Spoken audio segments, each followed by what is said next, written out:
Welcome, everyone, back to Journey to Ragnarok. Last we left, the party found themselves in quite the struggle against the villain known as the Rune Thief. Luckily, the blessing of Thor splashed down onto one of the party members, Sturmir, and he was able to slay the villain trying to become a god.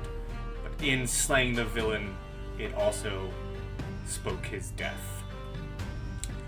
Some time has passed since the fall of the Rune Thief. About a day. Come the time, the king, King Asbjorn, has called everyone to his great hall, where now, standing in front of him, is Astrid and some of her siblings. As I move you all to that map for you all you lovelies to see. Once it loads in.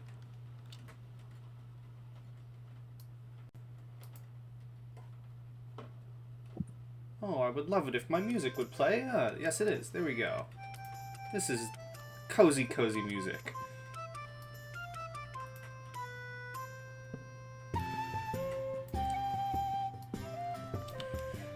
Asbjorn, sitting on his throne, surrounded by guards, speaking to his children.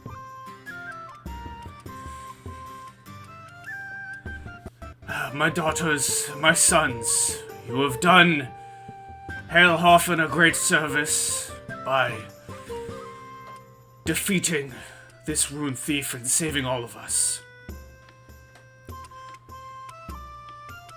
Orm, Osk, Astrid, and Harold, all of you, please step forward.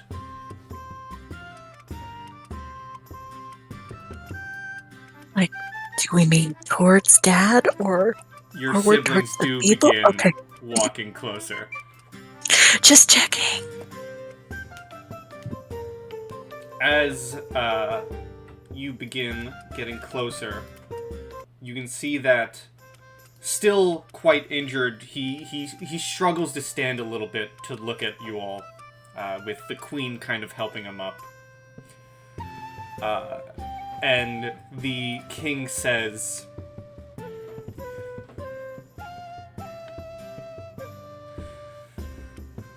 to honor you, my children, who joined us in this fight, I give to you all a plot of land within my territories, to call your own, to cultivate your own, and to rule your own.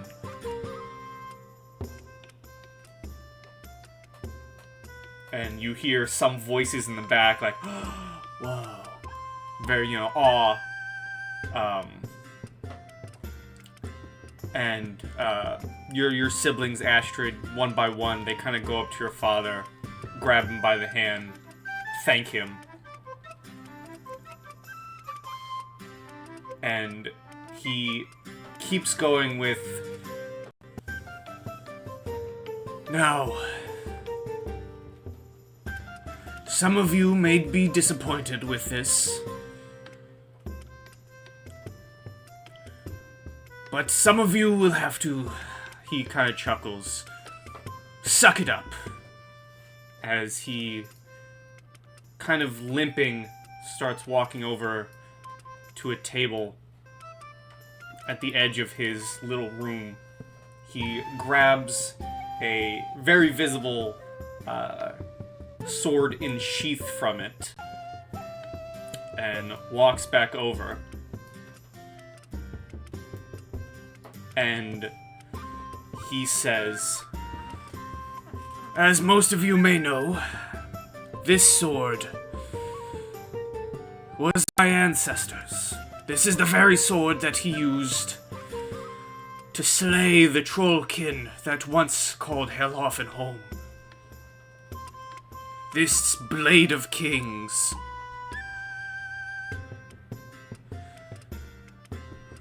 for taking part in this great battle and being a major reason we all stand here. I bestow this blade to my daughter Astrid. And he holds it out to you. Is it like a really big sword? It is a short sword. Okay, thank goodness. I will step forward and go down on one knee and hold my hands out for the sword. Ooh. Gudrun's gonna like whisper to whoever's closest to her. Can she have a sword of kings if she's not a king? Can they do that? King is a title, not a gender. So I take the sword and not I a go, gender. and I go, Father, you honor me, you honor all of us, but it certainly was not I alone who did this thing. That is correct, and that is why... And he kind of, in a loving manner and understanding manner, he calls off your other siblings who go back, take seats. And he says, and that is why I call the rest of the saviors of Hellhofen forward.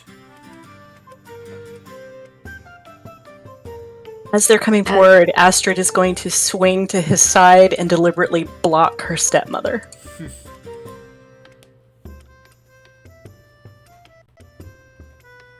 Gudrun is gonna like realize that everyone else is getting up and then like really awkwardly hobble with after everyone's already. Oh, I can't. Oh, I know why I can't move. Please hold. Yeah, thanks. I can move you myself by powers of God. Sure do love God. As you get up there, the king says,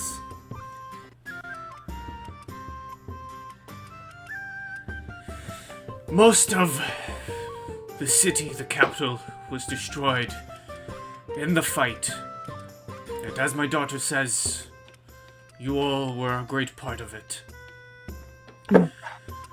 It is unfortunate that one of you is not here today. But he saved all of us just as you did.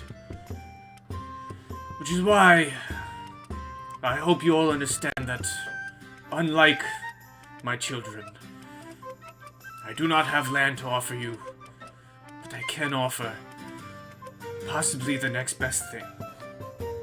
And he calls for one of his guards, and one of the guards walks by, and dropping at his feet is a very large chest full of gold.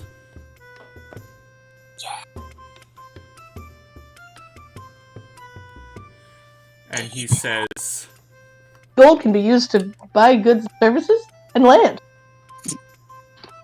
rewarding the heroes of Hellhofen. I hope you find this sum worthy of our saving. 1,000 gold.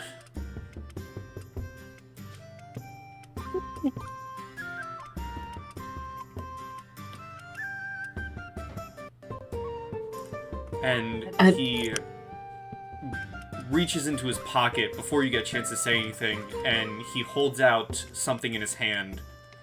He says,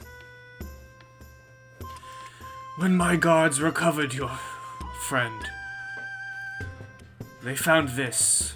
I'm sure he would not want it to be left unattended. And he holds out a pendant of a very familiar, very mythical hammer.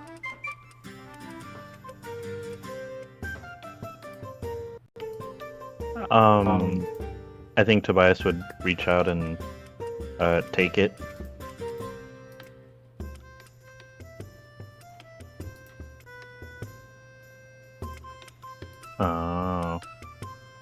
Oh wait, I already have a next slot, I think. I don't think slots Oh, are a thing in 5e, so you're fine. Oh, is it? Oh, They okay. are actually, but well, actually, Well, I mean, up to the mighty Python. So Just start layering necklaces like a scarf.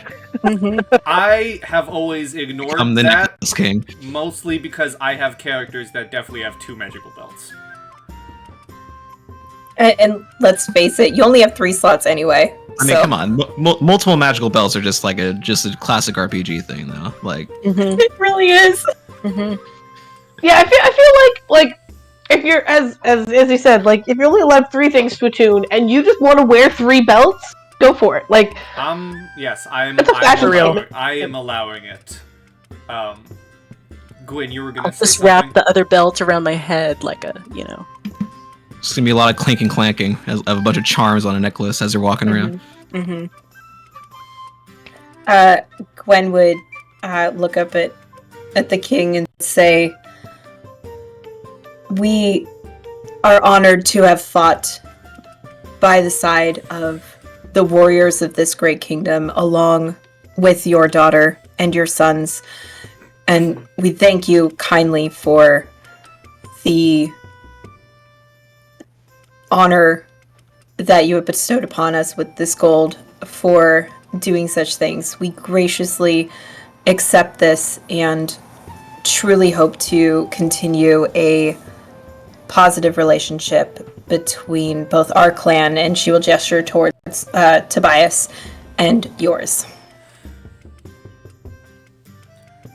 Well, you are all welcome in my hall. Anytime that you wish.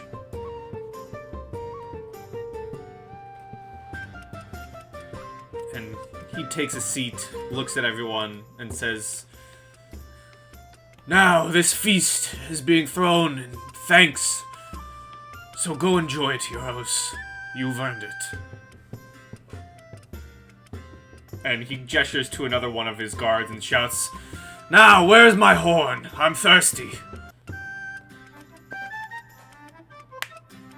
Astrid will, cut the guard off and go get that for her father herself before she joins her friends. And you do so, and as you bring it to your father, he says, "My daughter, you should not be doing this. There's a reason we have guards. This celebration is for you. Enjoy it. You don't have to attend to your old father so much." Father, it is my honor and my pleasure. And I am celebrating the fact that you are still here among us. And that I'm not having to pour out an offering for Valhalla.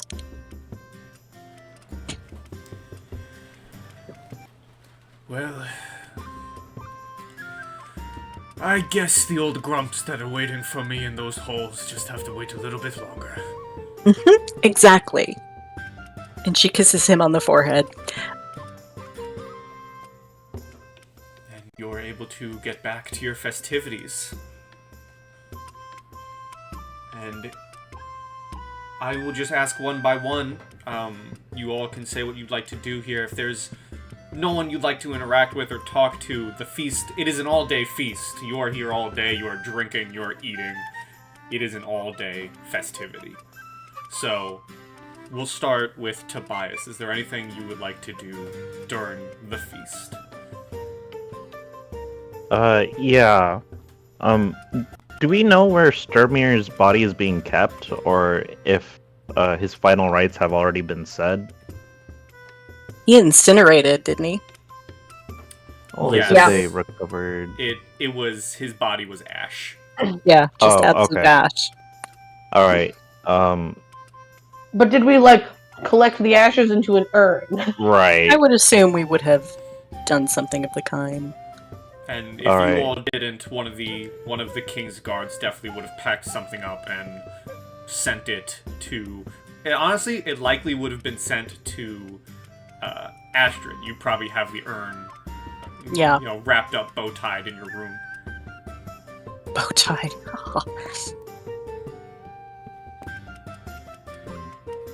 So yeah, I think you would know that Astrid got custody of it All at right. some point.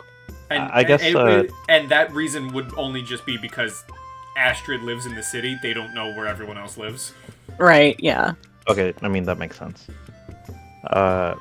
I guess Tobias would approach Astrid and say, "Do you still have Stromir's ashes?"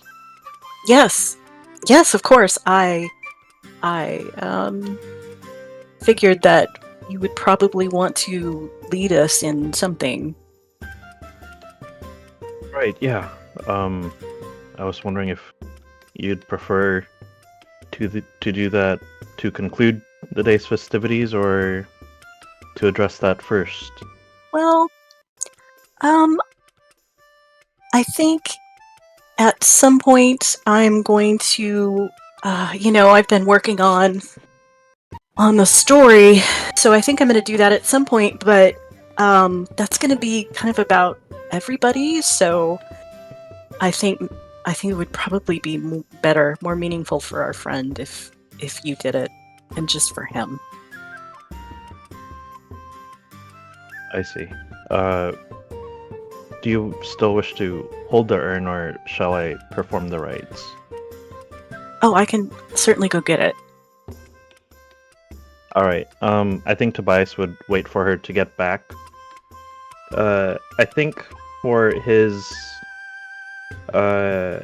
piety points, I think I'll go for paying respects to Hel, Hel, since she has things for performing a boat burial, but I'm gonna try to do something that's kind of the next best thing for somebody who's completely vaporized. Well, you certainly can, Astrid. You are able to go up and get the urn, the ashes, and bring them to Tobias. Yeah. And then, okay, so we got 333 gold. I think I would say that last gold that's not evenly split exactly, I would have put into the jar as like I know it's not the river Styx exactly, but it's just like a Different token mythology. of respect. Yeah, it's a different mythology, but like, That's the next campaign. oh, well,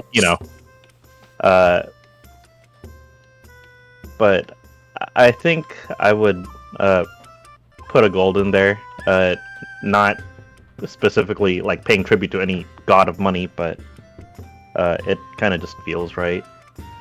Okay. It's only right that he should get some of the gold, Right. I kind of feel like since our party isn't exactly whole, why should we have the whole of the reward? Yeah.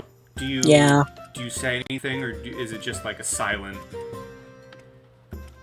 Oh, I'm actually gonna.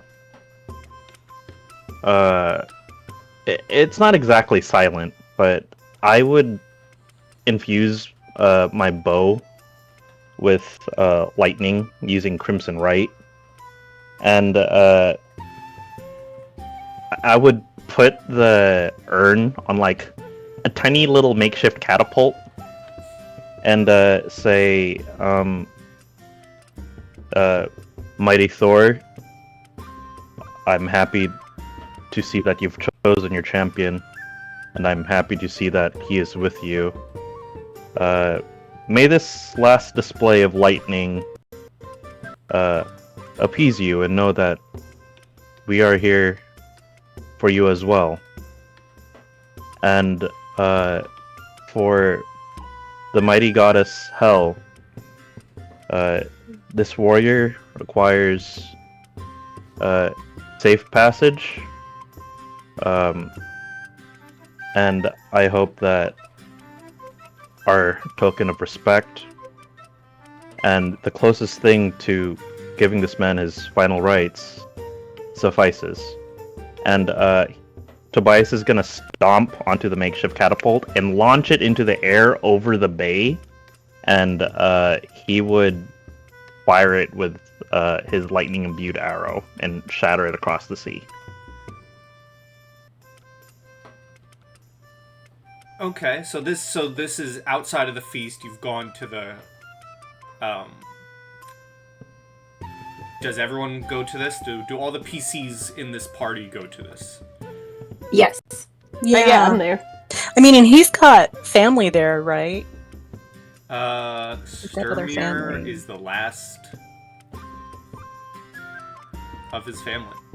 Oh, okay. Because as you recall, the Rune Thief did say, "I killed your papa, boy."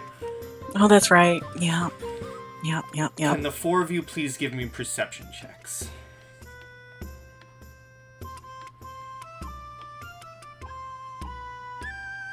That's a very bad time for that to come up. No, you're concentrating on your aim. You're concentrating on your I aim. accept that. Astrid, You're not looking within- around. We'll start with Astrid. Astrid, you hear, despite it being a semi-clear day from the rolling storms that have been taking the city the past couple of days, you hear the cracking of lightning and thunder.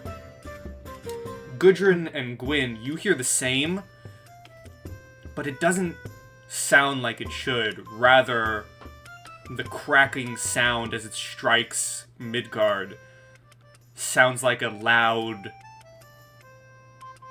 belly laugh. Hmm. Is like a friendly belly laugh or like a evil belly Like laugh? Like a party. positive one? Like a party. Like Santa? It We're is talking like Santa belly laugh? it is like a loud party belly laugh. So it's a Okay. blessing laugh. That's awesome. Cool.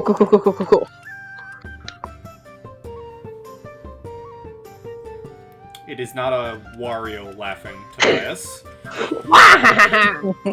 And you are all able to get back to the feast should you wish. Well, I imagine you wish. It is an all-day feast being thrown in your honor. Before we go, while we're all still out there, Astrid always has like a lot of jewelry on, a lot of rings and bracelets and stuff. So she's a little bit. I mean, she's glad that her father gave everybody so much gold. That's awesome, but it did not really feel personal enough. So she actually just like starts taking off all her bracelets and her armbands and her rings, and she comes to everybody in the group and just like basically passes out all her jewelry to honor them. And a lot of it does have like the family symbol and that kind of thing. So If she it's not a just says- friendship bracelet, I don't want it. yeah, okay, you don't get anything. And so she says to all of you, my honored friends, and you, old lady,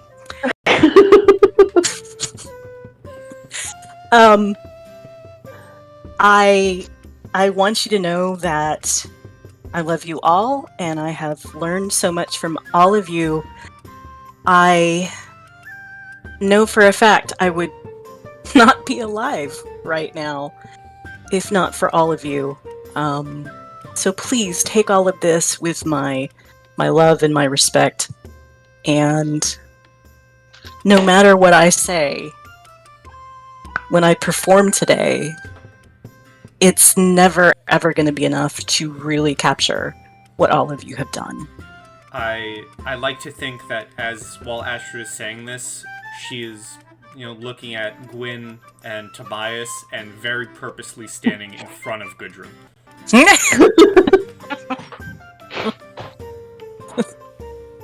You all are amazing. Blocks other person. Yes. And then, And it's she finally will me and grudgingly you and turn- you and me and your friend Steve. She will grudgingly turn and give some things, give a bracelet to Gudrun, and then look at her and go, you can tell me now that you've lost. You can tell me it's you. Were we playing a game and I lost? Fuck! And before we go back in, right after she does that, Astrid takes her hair and sort of, gathers it up in a ponytail and is looking at the green ends, remember? Mm-hmm. And she takes out a knife and hands it, like her knife from her side, and hands the knife to Gwen and says, and she's holding her hair like above the green and says, "Cut this off." Gwen gives you a very blank and hard stare and says, "I'm probably not the one you want to have do this. I am not skilled enough for this. It doesn't have to be skillful." Gudrun is gonna lean over to Tobias and be like, "I don't think she trusts me with a knife by her head." Just saw Yes, it and off. I think we all feel similarly. And Just saw it off. this is just Tobias just kind of whispering to Gudrun, but like walks over to Gwen reassuredly and says, "There is no one else on Midgard that I think should have the honor of helping Astrid restore her honor. Cast guidance, because I have full faith in you." And then walks away. Yes, he's absolutely right. She My mutters knife under is her very breath. sharp. Just hold out a piece at a time and just hack it off, Gwen. She just Please. mutters under her breath. She's like, "That makes one of us, and I will try to cut the green out of Astrid's hair." Just basically, giving me a trim. Gwen, Yeah. give me a strength check. Strength? Oh my god! No! Yeah. Great choice. Yeah, No. great choice. Okay. No! So, I have a D4. Hold on. Oh, god damn it, Loki. Hey, So- 13. it's not that you can't cut. If you put this dagger to your own hair, you would be able to cut it no problem. But as you hold up the green strands of Astrid's hair and begin to cut, you are met with a feeling like that of steel. And the blade does not go through. That son of a bitch. Well, if it's any consolation, Astrid, the only person I know in all of Midgard who would be able to pull off green is you. Oh, that's very sweet of you to say. It's also true. I mean, yes, it's true, but it's not. Alright, we're gonna have to figure this out, but not today. And with that, you're all able to walk back to the party. Gwyn, what would you like to do, if anything? Oh yeah, I want to just as discreetly as I can make my way out through the partygoers and casually search the town looking for my brothers. Give me an investigation. Sure.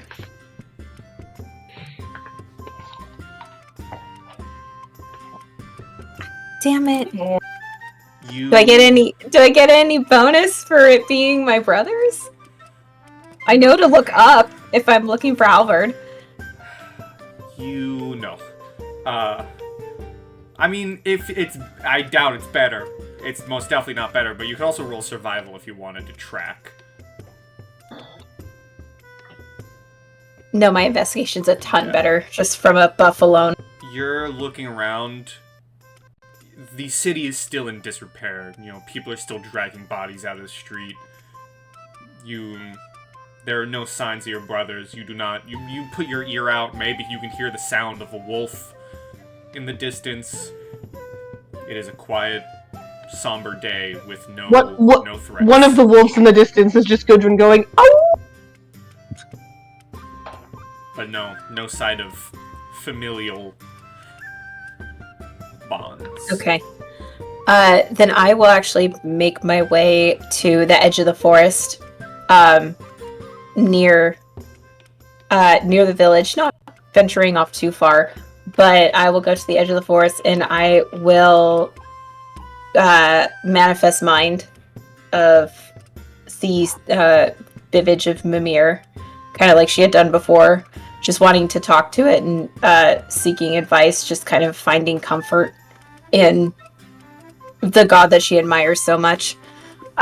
So yes, I would manifest mind in the forest so I can like kind of have a conversation with myself without looking that crazy.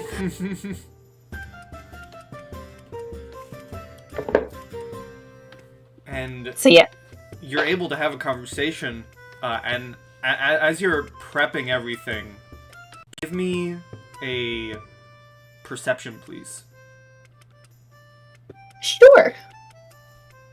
If I get stabbed by one of my brothers, I'd be so pissed.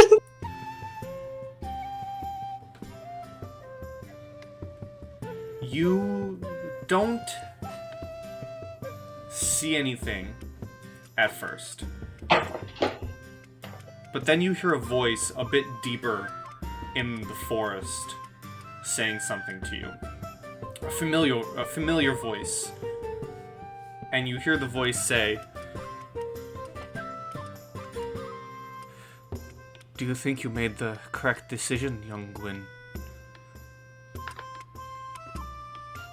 And as you kind of look up, you're looking around, you see deeper in the forest, there's a figure stuck in a tree.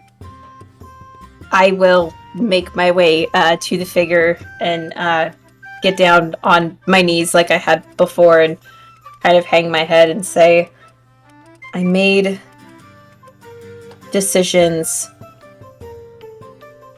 that were the best in the moment. And looking back on it and trusting my instincts, I do not regret my decisions.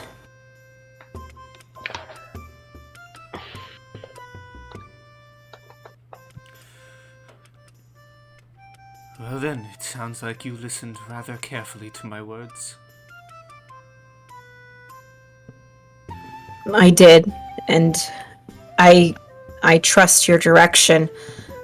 While I don't fully understand the required directions and the path that I'm walking, I do trust that I would not be led astray by wise words such as your own. I do seek counsel, though.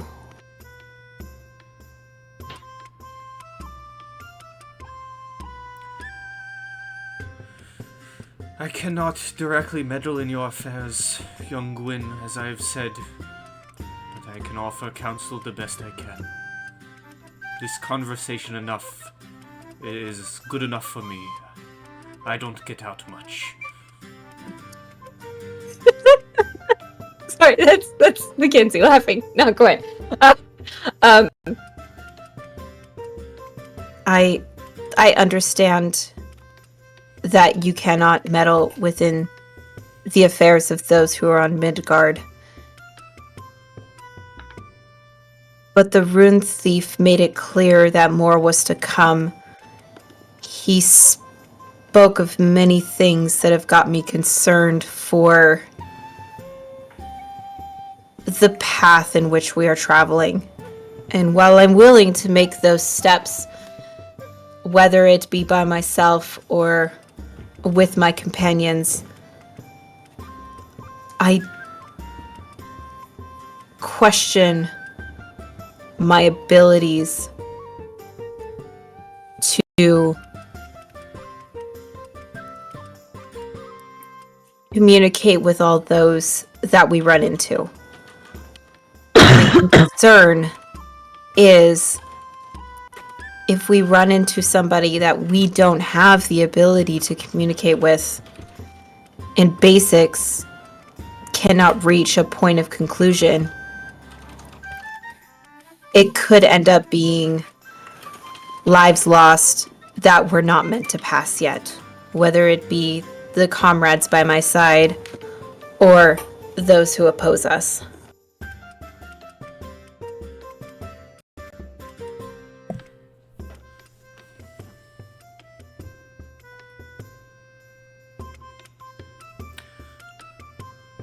Words are as strong as those who choose to wield them, young Gwyn, and you have proven yourself quite strong in light of recent events. I would suggest that keeping your words close in thought to those who you speak would be a rather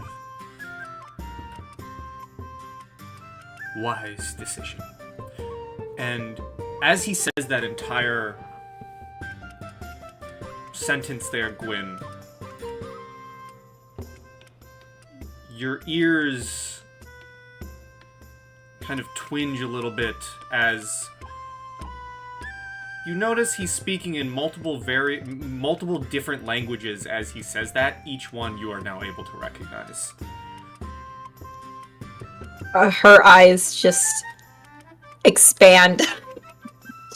Big, bulging blue eyes. And as she blinks a bit in surprise and then hangs her head and says, I understand. And she repeats that in basically every language that is spoken. And then she gives a deep, strong bow and says, I value your counsel, wisest of all. Thank you for everything and for taking the time to visit someone like me in a world that is not of your own. I thank you. He responds with a very simple request. He says, Young Gwyn, I may not be able to meddle in your affairs, but you can certainly meddle in mine if you would not mind having a drink for me. She kind of chuckles and gives a nod and say, I will drink the biggest mug of ale I can find at that party in your honor. You see a smile flash on his face, and then the tree shrinks back down to its normal size, without a man embedded within it. And with that, she will make her way back to the party, practically throwing open the doors as she walks in, and she will find the biggest thing of container that she can find and go over and fill it with mead and just start chugging it, and probably going from being the shy wallflower to suddenly like the life of the party as she's just downing this drink, glug after glug after glug. As you are I'm drinking, so proud. we move to Gudrun. What would you like to do, if anything? Okay, we're in a town, and I just got money, and I feel like Gudrun would go and look for better armor or weapons with said money. Give me an investigation. Oh no, I'm bad at those. I'm not smart. If you ask somebody, maybe. I think she was out the door an hour ago. Oh, okay. Yeah. I mean, this. I mean, Let's be real. Gudrun doesn't plan. She just kind of goes with how things feel. And yeah, With an 11, you're searching around. Most of the buildings are destroyed. You do find one blacksmith that his shop is literally just it's literally just a forge. You see it is nothing but rubble, and he is sitting there quietly working on some items, but his stock does not seem to be great. she's just gonna like peek her head and be like, "Hey, Sonny, you got any bonky things?"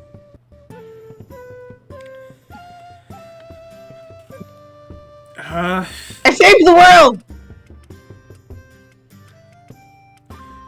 I don't have much, but let me look.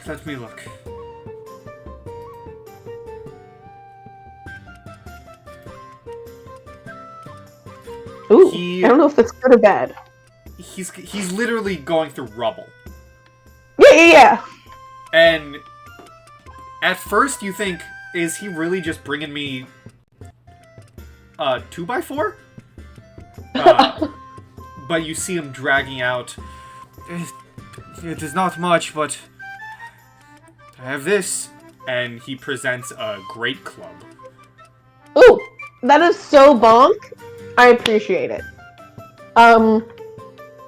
Goodwin is just gonna take it and start to walk away. He lets you. Great! That's it. That's all I'm doing. And I spend the entire day wandering around town. Yep. Last but not least, Astrid. Well, did Tobias want to do anything else at the party as opposed to just our memorial service for Sturmir? Just checking. Well, I mean, it's everyone's getting one big thing. Otherwise, it's kind of like everyone's mingling, I would assume. All right. But yeah, I mean, like, I guess RP-wise, Tobias would look to Astrid and say, should somebody stop Gwen from finishing the mug of Yggdrasil before she passes out? So, let me get this straight, Tobias. You are asking me this. You know her drinking limit. I don't. That's the thing. That's why you should not be asking me this, because I want to know where the limit is. She's never done this before, and it's amazing. And I love it, and I just want to sit here and watch her. Well, she has to be awake if she's gonna hear what you have to say. Be awake. And if not, we can do something about it, I'm sure. Alright. Have it your way, Astrid. Just, like, go... go kiss her. What? You heard me. Go kiss her.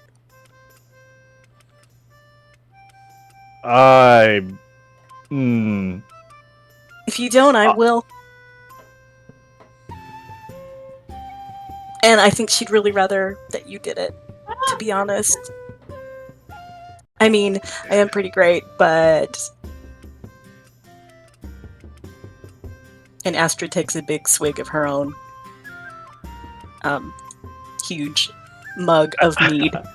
I'm gonna assume that I nat 20 that inside and say, alright, Astrid, I'll go to Wynn's side now. Just focus on your duties for now, and I'll make sure we're present. You are so red right now. It's really cute. You're so red. It must be the ale. Mm-hmm. Yes, it's definitely the ale. The twins speak up, and kind of together they both say, you know, this is kind of an embarrassing look for you.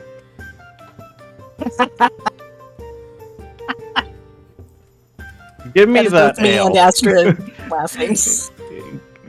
Give me... He just, like, downs a horn. It's like, I'll be back.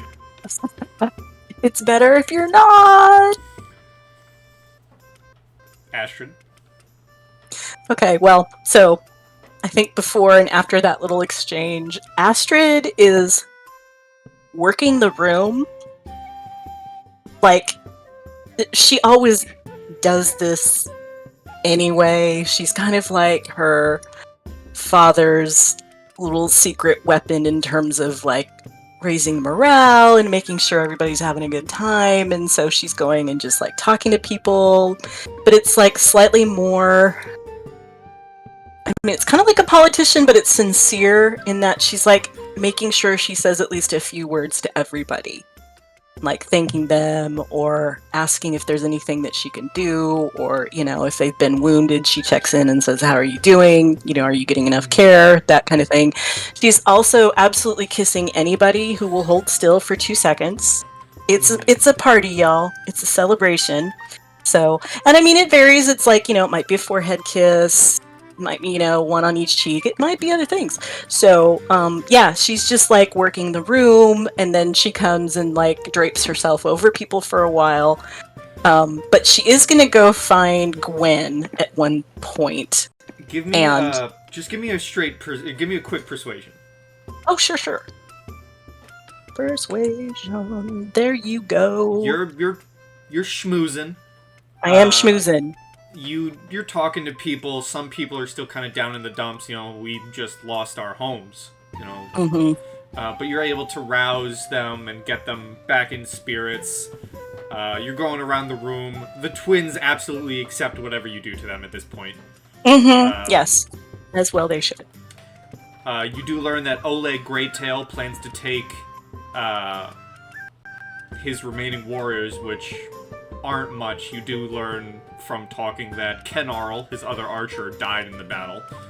But he plans on going just not abandoning his clan, but his plan is basically, I'm just going in the woods. Whoever wants to go with me can follow. Right. Well, Astrid will ask Oleg, do you wish for supplies? Do you wish for anything for the families of those who fell, if they have any? I think we'll make our own way. We are known hunters. We can make our own supply. Indeed you are, and I, of course, was not implying that you couldn't take care of yourselves. I just wish to honor what you did here and your sacrifice, and the sacrifice that your people have made. I think you can honor us by telling your father to make sure the barrels don't run dry. You know, that's not a problem. And she is actually going to go and bring him a fresh mug, like with her own hands. He drinks it, he's drinking it. One thing that you absolutely notice, considering past information, there are multiple, just not even like legs of meat, there are just pieces of meat on his table in front of him, half eaten, he's devouring. Mm-hmm, mm-hmm. You think you may see a piece of uncooked meat in there. You know what? That's fine. It's a party. Everybody, you know, what happens at Halehafen stays at Halehafen. And then eventually you're able to find Gwyn. Gwyn, give me a constitution. Okay. Fail it. With disadvantage. Is it a saving throw or just a check? It is a saving throw. Okay, wanted to confirm. Okay, with disadvantage, because definitely.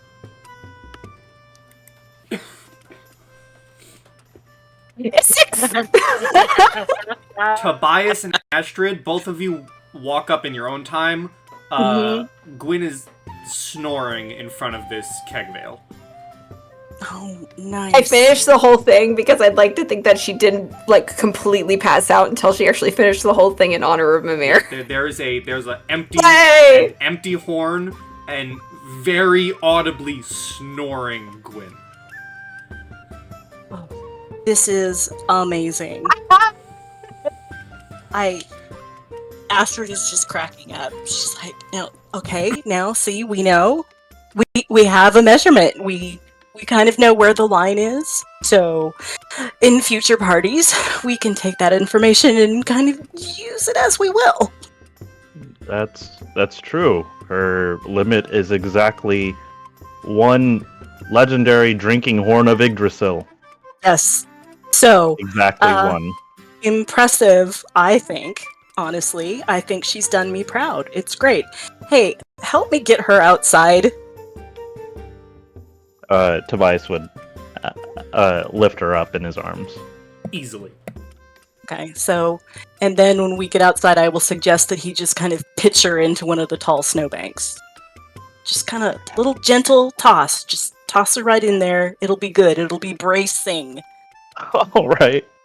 Yeah, sure, I'll do that. Better than a snowball. I mean, you're right. I am right. You are completely wrong, but that is Mackenzie, not Gwen. You toss her into a bank of snow, thud, and she is still out like a light. Oh man, okay. That did not work. I'm gonna kneel down by her and take like a handful of snow and just start rubbing her face with it. Gwyn! Gwyn, give me a flat con save. Flat con save. Oh, it's gotten better. Okay. Gwyn. 14? Gwyn is now in the stage of like half awake. Okay. All right. Did I don't know if this is gonna work. I don't have lesser restoration, but I do have cure wounds. So let me just toss a cure wounds on there and see if that helps get her a little bit more alert. Give me a con with advantage. Okay. Come on, I'm still rubbing snow on your face. There we go. She is slurring her words, but her eyes are Mhm. open. Mm-hmm. Okay. So it was Hi. Are you having a good time? Are you having a good time? Yes. Okay, awesome. You know what? You're probably not going to remember this conversation later. Okay. But that's okay. We'll have it again. I just want to have it now. Okay. Yeah, okay. Are you listening? No. Okay.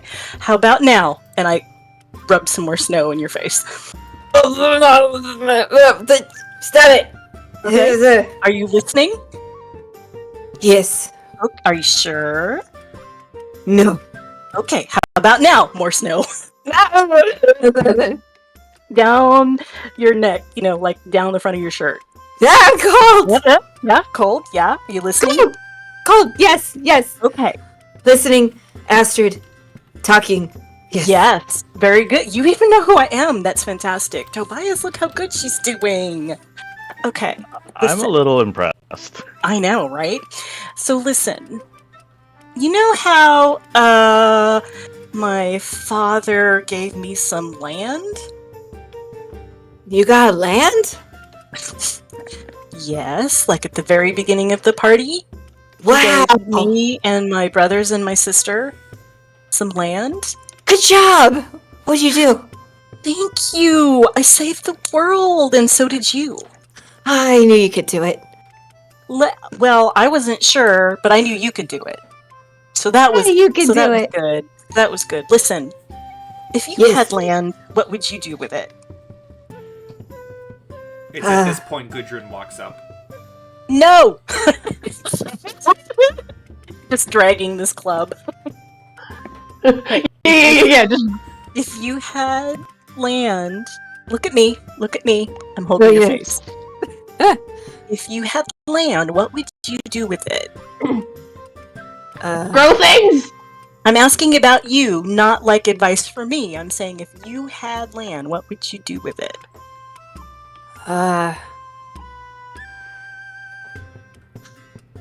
I'd probably get some wood, Uh-huh. get some nails, Mm-hmm. get some hammer. Yes. Probably more than one hammer, because I need more than one hammer with more than one person help. Shall we just move this along and say you get tools? Oh, and yes. supplies. Yes. And Yes. I'd build a building. I'd put a building on land. Ooh, And in what the kind of building- A big building. Huh? With a roof. I Yes. need a roof. Roofs Yeah. are good. The roofs are good. Roofs are overrated! No, roofs are good. You shut up. Not you. Keep talking. Oh, okay. I thought that was for me. No. Okay. That was for her. Keep talking. So it would be a building. It would be a regular building with a roof and all the other building things. Then No, what would not- you? What's it not- for?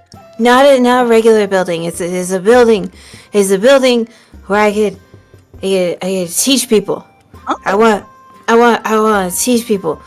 People miss so much by not learning, and I want to teach people. And I want to teach people how to learn, not just Okay. not just big and strong things like the people who built the building, which is hard, and I give them credit. Yes. But I can do things that people can't do. So And like I- not non-strong but smart things. Like you and I Non-strong. do. Yes. The thing is that not fair? It's not fair, because look, I can go like this, and she will cast prestidigitation and make like little sparkles, like nothing dangerous or like crazy, but it's like, ah! Oh, that's so pretty. As you're having this conversation, one of the doors to the, outside opens up, and you hear the voice of one of the guards saying, I hate to intrude, but Princess, your father requests your presence. Okay, I'll be there just 2 seconds. It's okay, I'll go back to bed and I will start. No, I take my hand, fill it with slow, and kind of slap you in the face. Listen, I love this plan. I think it's great. And Tobias and Gudrun, witness for me, please. Oh, and you! Is the guard still there? He is still... He's starting to close the door, but then Wait, immediately turns you. around. Witness that as of right now, the land that I was granted by my father now belongs to Gwen. Okay, let's go. And she gets up and starts trying to help Gwen up. You should plant a garden. Guys, We probably will. Come on. Come on. whoa, Come on. You gotta come in here. I'm gonna do a thing. Come on. whoa, Midgard is moving. Oh Yes. my god. Ah! And I will climb onto Astrid and hold on to her for dear life. And I make her piggyback carry me. Yeah. We're kind of, I've got, my arm under her arms, and we're kind of both staggering because I'm not super strong either. Tobias, help me out with her, please. Okay, are you gonna listen? Are you gonna stay awake long enough to hear me do a thing? Because it's gonna be really good, if I do say so. I will try. It will be exciting, and you will love it, and if you fall asleep, I'll do it for you again later. Are you telling a story? I am! I love your stories. No! You are able to drag her in and probably forcibly sit her down at a table. Mm-hmm. Reaching for another horn of mead. Nope. And as Here, you go eat back this bread. inside, you go back inside, you go up to your father. Your father greets you, Astrid, and he stands up, struggling once again, just a little bit, but as he stands, he addresses everyone in the room and says, "Now I am told that my daughter has something very special for you all, if you would turn your attention to her. Daughter?"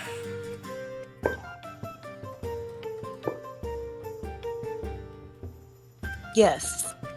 Father, I wish to tell all assembled the story of our great heroic battle in conquering the Rune Thief.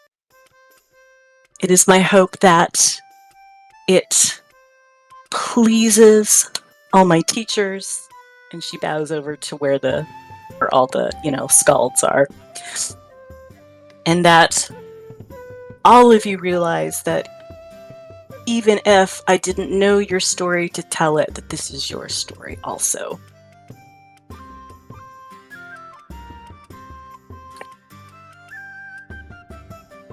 And we will insert poetry here later. Insert poetry later. Insert poetry here. But I just really want there to be a line and we met this crazy evil grandma, and I don't know why she's still here. I'm writing that down because I'm not quite done with it. And insert we met poetry here.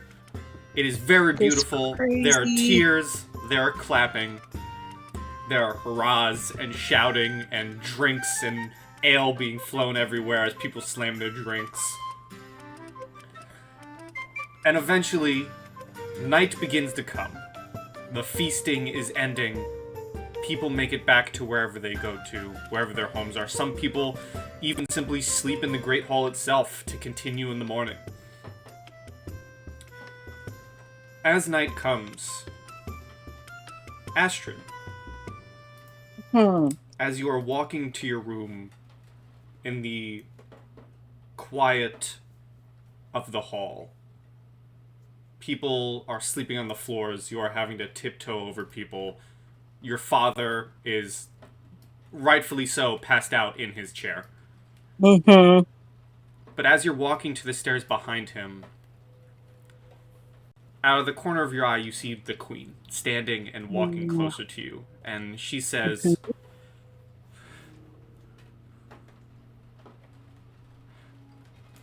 Astrid, I know we have our problems with each other, and we do not always see eye to eye.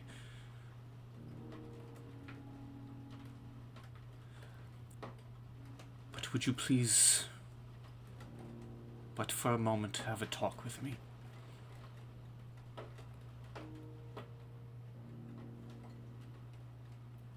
Why? Mother, how could I ever turn down a request from you?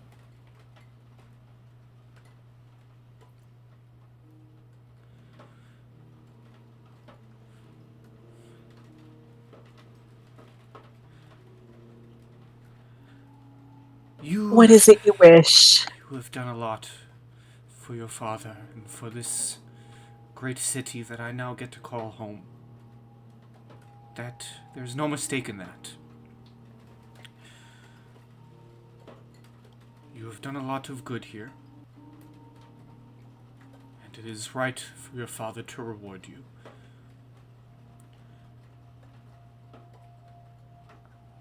It is not that I hate you, Astrid. I have quite a fondness for you, actually. And in that fondness, I just want you to know. And she kind of leans in a little bit.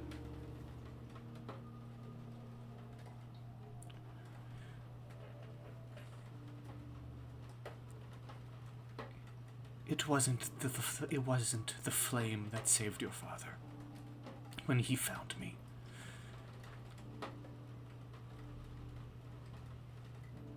It was as simple as a man falling in love. It was as simple as me, myself, saving him.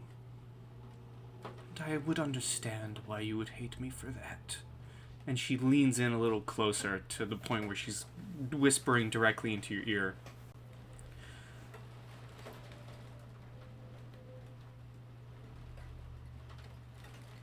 I want you to know it wasn't anyone but me who saved your father. Just like I saved him, it was I who saved you. And she walks away. It's fucking damn it. Okay. And as you turn, she's walking away. She has a chalice in her hand. Give me a perception with advantage. Okay.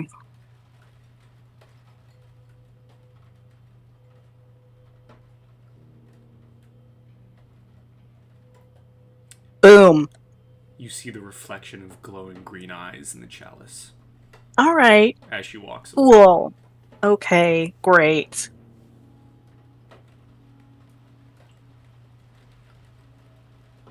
Astrid is just standing there like frozen. I mean, I assume there's like no actual spell on her, but she's just, they've just had this huge victory. It felt like in a lot of ways they were taking on the gods, or at least some of them, and they've had this big win. And she hates her stepmother. And it's it's just maddening and scary to find out that she has very possibly been hating her for all the wrong reasons.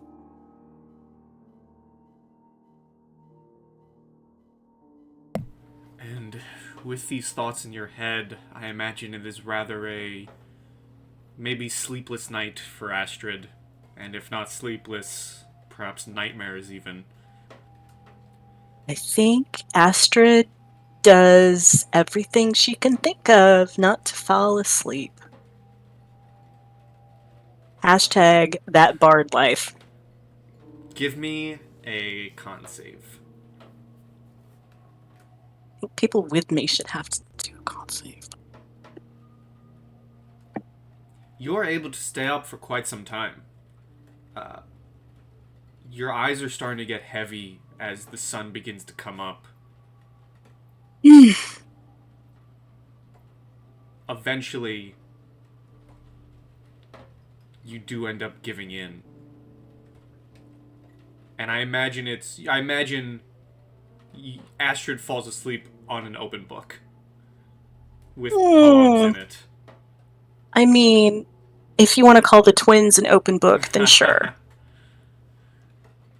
Eventually, everyone finds sleep. And could the four of you kindly roll me perceptions, please?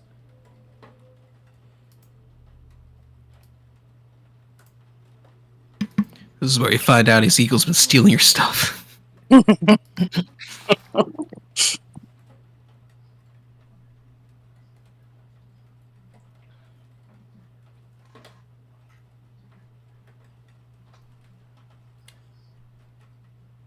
Everyone, despite possibly being in bed or in a sleeping bag or in the comfort of their own room, you start to feel this as you kind of rouse awake. You start to feel really,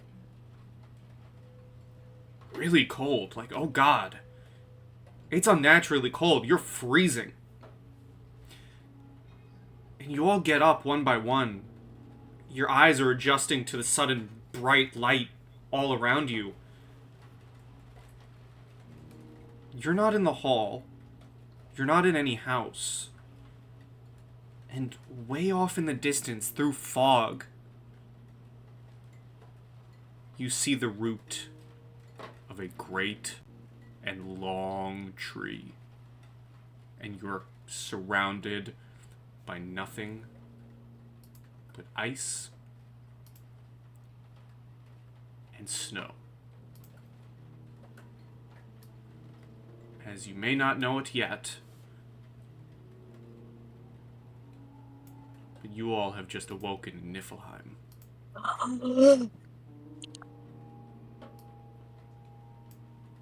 Oh no. As you all awake,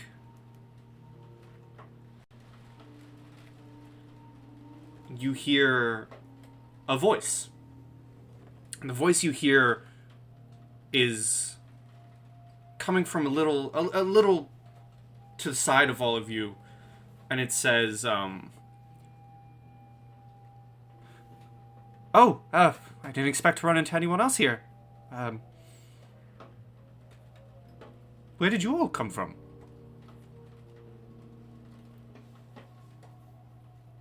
And you turn your heads, and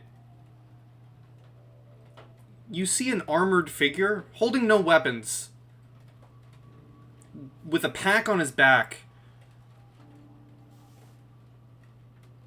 beard kind of horribly shapen beard on his chin.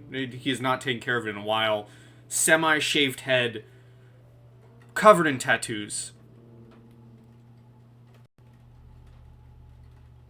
Astrid and Gwyn, give me histories, please.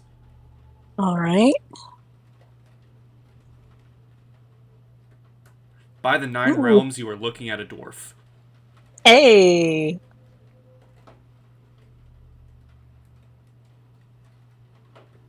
Oh. Wow. You fought trolls, you've heard of werewolves, you've dealt with some supernatural things, but this is the first time you're all staring at a dwarf. You've heard the stories, you're looking at one now. Shortest one here anymore. Absolutely just flabbergasted and trying not to let her jaw drop. She says, she greets in Dwarvish and says, "Hail, friend. We just woke up and ended up here. We are from Midgard. Where are we?" He responds with kind of shock. He responds in Dwarvish. He goes, "Oh, I didn't know you Midgardians could speak our language. say you just woke up here. The gods must have something interesting planned for you all. You're in Niflheim, land of ice and snow. And Astrid says in Dwarven, "Oh no, we don't even get a day's rest?" You would. You all do get a long rest. I know, but she's being, Mm-hmm. she's being whiny. Dramatic. Let's be honest. Let's just be honest. She's being whiny. If I may ask again, who are you? Oh, sorry. And in common, she'll continue in common for the sake of anybody who doesn't speak Dwarvish. My name is Guinevere Risi. These are my companions. Pray tell, what's your name?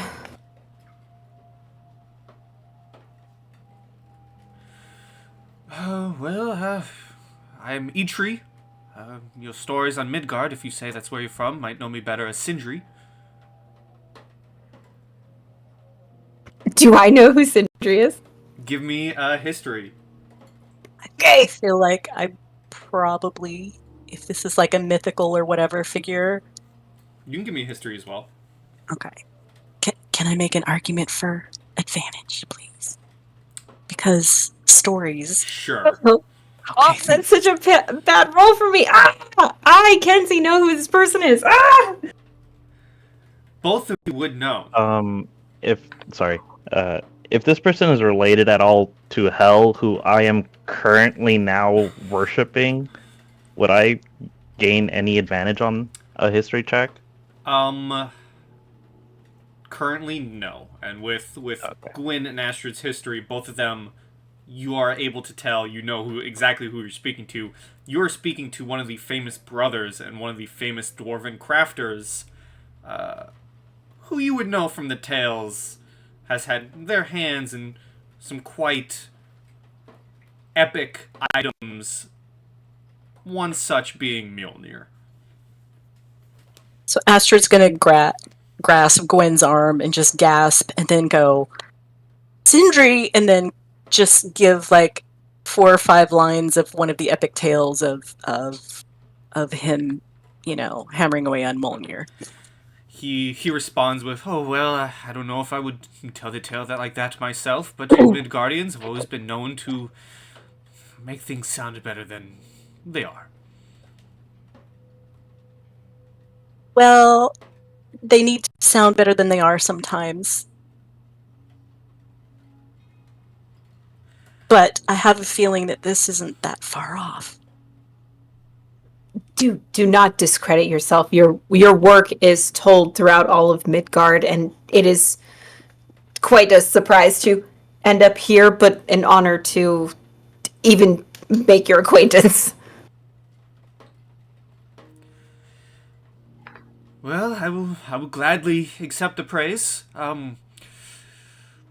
It is not really safe around here. Would you like to journey with me back to my workshop? It isn't far. I'm only set up over the ridge. Yes, please.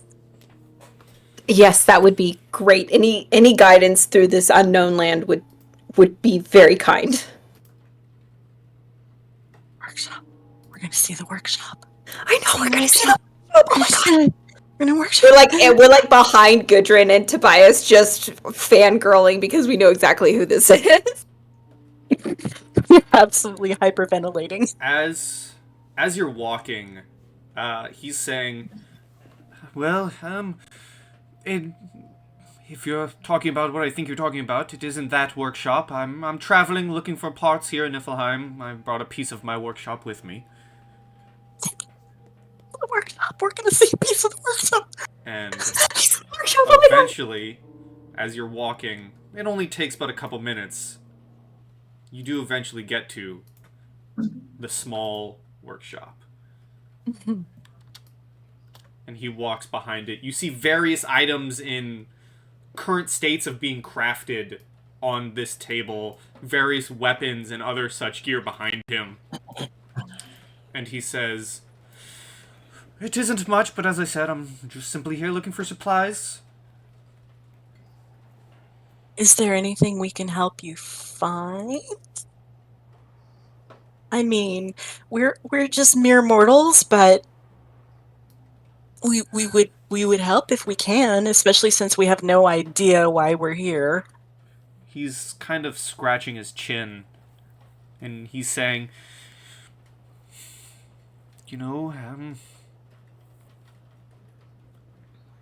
no, that would be too dangerous for them. They just got here. What is it? What is it? What can we help with?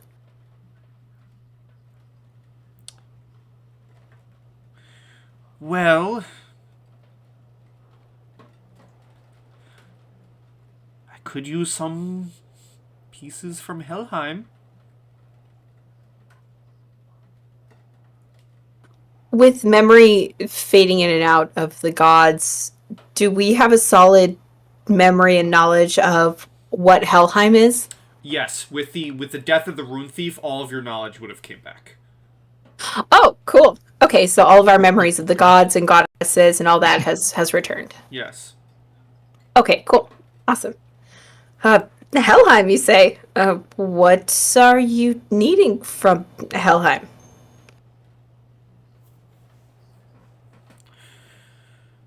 Well, I'm working on a new item. A new weapon, in fact. But if you're really up for it, I would really find it useful if you can get me the soul of a damned warrior. Huh. Just any warrior?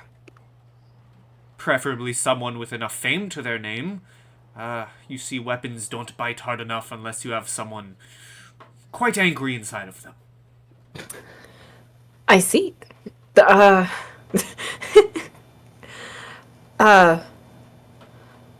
I.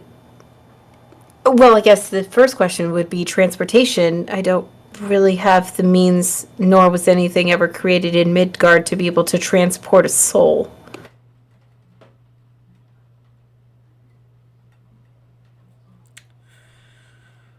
Let me think. Ah, right. And he turns around and very frantically reaching through shelves. He's throwing things. Things are getting scattered everywhere. He pulls out a tiny little pouch and says, well, if you're willing to do this for me, you should hold what is necessary. And he throws it to you. And effectively, I catch it. Effectively, you catch a bag of holding. And pray tell, how... This is going to seem like a foolish question, so forgive me, as Midgard is not apt to magic very well, if at all. How does one recognize a soul? If we kill something, does it manifest in any way, or do we just throw the body in this bag? Oh, you shouldn't have to worry about that. They're rather easy to find. They wander all over Helheim. Some of them more angrier than others. Well,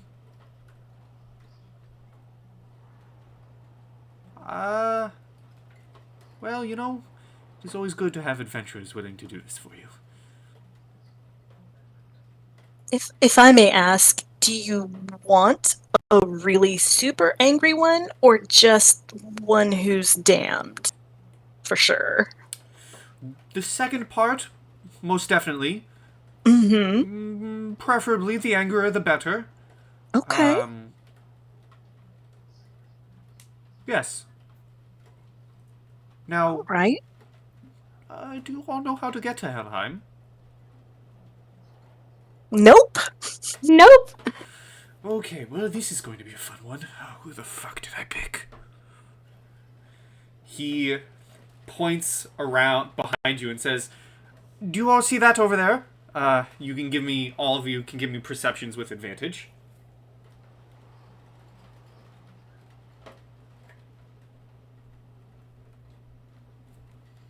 I see it. You see into all the realms.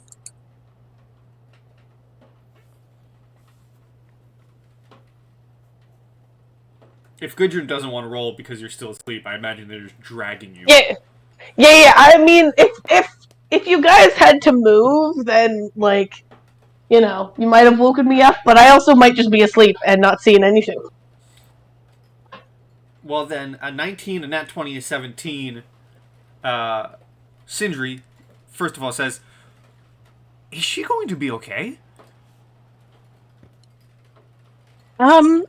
You ask me that as if you might think I care.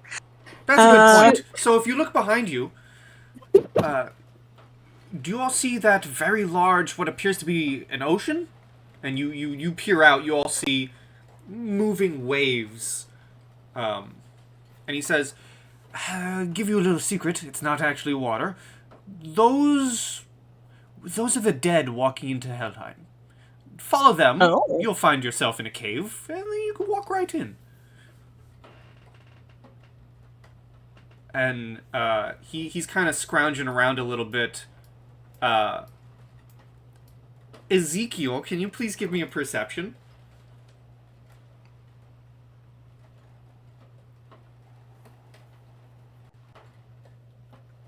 Oh, sorry, Ezekiel's wife had called him, and I'm just wrapping that up. One moment.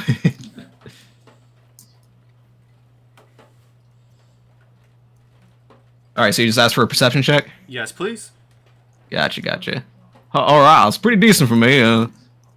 13. In the tent that Eitri has set you up in, you hear a faint shout. Ezekiel, would you mind coming out here? I have some folk for you to join. They're going to Helheim to gather some supplies. Hold on. I'm in the middle of. You seen Pocky anywhere? Check the shelves. Hold on. I think Pocky. All right, and what you guys are gonna see is a golden cockatiel flutter right out of the tent. Who here has the prettiest hair? Oh, me. Duh. Who is me? Astrid. Okay, sweet. Pocky the cockatiel flies immediately in your direction towards your hair. This little cockatiel bird, just squawking, barking like a chocobo, just right towards and into your hair. Wow. What is this? Oh, hello there. So apologies. He's trying to whistle, can't whistle. Pocky, come on now. That's a little weird. He's real friendly. And walking out of the tent, who do they see? What do they see? They see a stout dwarven man, snugly fit into a breastplate, with an explorer's cap on, with a feather sticking out of it. Colonel Sanders' mustache and goatee, coming on out with like this adventuring and explorer's gear. Think of like the like Tarzan explorer, like British explorer gear with the shorts and these tall boots that go right up below the knee. As he steps out into the snow, with also these short sleeve kind of explorers. He looks like he should be on a safari, but he's up in the mountains. Hello there. Sorry about that. It was just getting supplies. Who are Sindri? Who are these folks here? They're just some people who are going to go into Helheim and get me some supplies. I think some people would do you good, Ezekiel. Oh, go to Helheim, huh?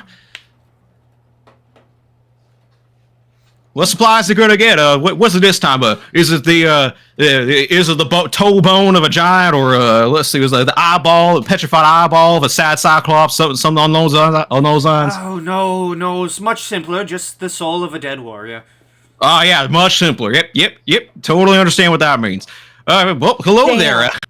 Nice to meet you. Warrior. Let's not forget the damned part. It's important. Damned warrior. I mean, would they be in Helheim if they weren't damned? Angry Isn't at that the the point of Helheim? Is that one okay? He's just looking down at the sleeping, this person sleeping in the snow. Looks Not like they've been coming by some snow. Oh, well, apologies for my name is Ezekiel Marduk, adventure explorer extraordinaire, so to speak. Been here for some time. Ex-adventurer, new explorer, and a pleasure to meet you. He just like walks up and begins shaking hands with everybody, including the sleeping person. He just grabs a hand, shakes it. I mean, Gudrun has woken up at this point, but is still lying on the ground like she's sleeping. Yeah, you know, says under his breath, "They are all going to die." No, great. What was that? Scenery? Nothing. Just looking for my tools. I thought. Well, my sensitive ears are picking up some sourpuss. It sounds like someone needs some of Ezekiel's fine stew. Hold 1 second. Let me go get some Ezekiel's special stew. One moment. He runs back into the tent. Ezekiel, could you please? Okay. Sindri. This guy. I've been giving him warmth and home for the past couple of days that I've been in Niflheim. He's a pain in my ass. And so you're bequeathing your pain in the ass to our asses. Is that what I'm hearing here? Well, I can't necessarily leave my workshop, can I? Everyone is eating knows your that hair. asses are made out of 2 parts, and you've had 1 pain in your ass for a while, so it's better to have 2 now. Well, yes, it is balanced out now, I suppose. Sindri, are we supposed to be babysitting here? Does he have any usable skills? Well, he's a dwarf. That should answer your question, really. This That bird, sounds racist. is this a bird? Is this a bird? I've never seen a bird that looks like this. Stop it. Stop Yeah. it. Ezekiel, could you please Stop come it. back out? Stop Ezekiel it. comes back out, large pot of stew. Like think Kevin from The Office with his chili, just like waddling out with this enormous pot of stew. I'm out here. Nope, don't worry. Don't help me. I'm fine. I'm a strong man, strong boy. He just slaps this piping hot pot of stew onto the ground, begins to steam and melt the snow around it. All right, I brought some bowls out. What is so you need to find? He's just pouring all this Ezekiel, soup. what did I tell you about a mess? Not on the tables. There's 8 on the table. It's on the ground. Sandry, can we just like take deep? Let's do what we talked about. Deep breaths in, breaths out, breath in. Think of the All Father. Come on, let's think of the All Father together. Ezekiel, just finish your introductions. All right, fine. We'll keep it lickety split. My name is Ezekiel Marduk. If you're looking for a resume of sorts, I used to be known as one hell of an adventuring cleric myself. Prayer to the All Father of sorts, and then I hit retirement days, and I retired, and I laxed on the whole worshiping thing. I did some fishing, some mild exploring, hiking, if you will, and then I kind of got bored, explored everything, and I realized what my true passion is. My passion of understanding and accruing knowledge, especially of dead cultures and tombs and those that are that which is forgotten. So I picked up my exploring boots, put my gear together, got my little pocket peel, and I headed on out. I found this little lad a little beforehand, and we went on out into adventuring. And along the way, I started picking back up on the good word of the good All Father. And funny story how I got here. Long story. Ezekiel. Yeah. I think that's okay. All right. Well, at any rate, I'm good at languages. I'm good at exploring. Good at looking for traps, and so is Pocky here. And I'm good man in the land, so to speak. I'm also I know giants quite well. There, you could say that they're a friend of me and mine, so to speak. If you would, this is wonderful. It's lovely to meet you, Ezekiel. Could you just excuse me and my companions just for a moment? And of course. Astrid grabs Tobias and Gwyn and drags them away from Sindri. And he just stares at you while you're doing that. Stares at you while you're doing that. Gudrun, and says, "Okay, huddle up." Where's the huddle? Seems, Right here. yes. Wait, you didn't say you took Gudrun. Gudrun is still just lying in the No, snow. I said took away from Gudrun. I said I'm taking everybody away from Ezekiel and Yeah. So Okay. Gudrun is just in the snow still, just no, staring. that's fine. So okay, Tobias, Gwen. Ezekiel hands Gundren a bowl of soup. He seems, yeah, I have a hair ornament now. He seems stronger than the old lady. Do you think maybe we could arrange a trade? Can I hear them say that? No, I'm being real quiet. Damn it! Can I try to perception? I just want to know. You can do a perception with disadvantage. Okay. You're eating soup. Oh, that is true. Ezekiel's Soup is still very talking important. at you. I'm betting. An 18, you are being talked over by Ezekiel. Every now and then Eitri is saying, Ezekiel, please! Come on now. You certainly hear Astrid say your name. That's about it. Damn it! I wanted to hear that she said that he was stronger because I wanted to challenge him to. You hear Gudrun.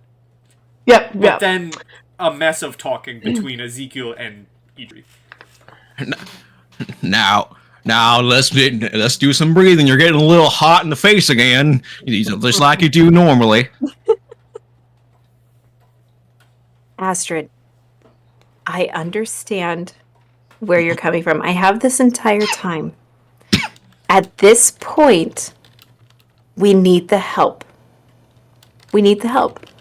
We need the help from this wonderful Ezekiel individual. We need the help from Gudrun. You can't argue that. If we're gonna do this for Eitri and basically write our own story, we need both of their help. We can't just have one. Okay. You're right. I guess we always need comic relief. Usually there's not more than one of those in any given group.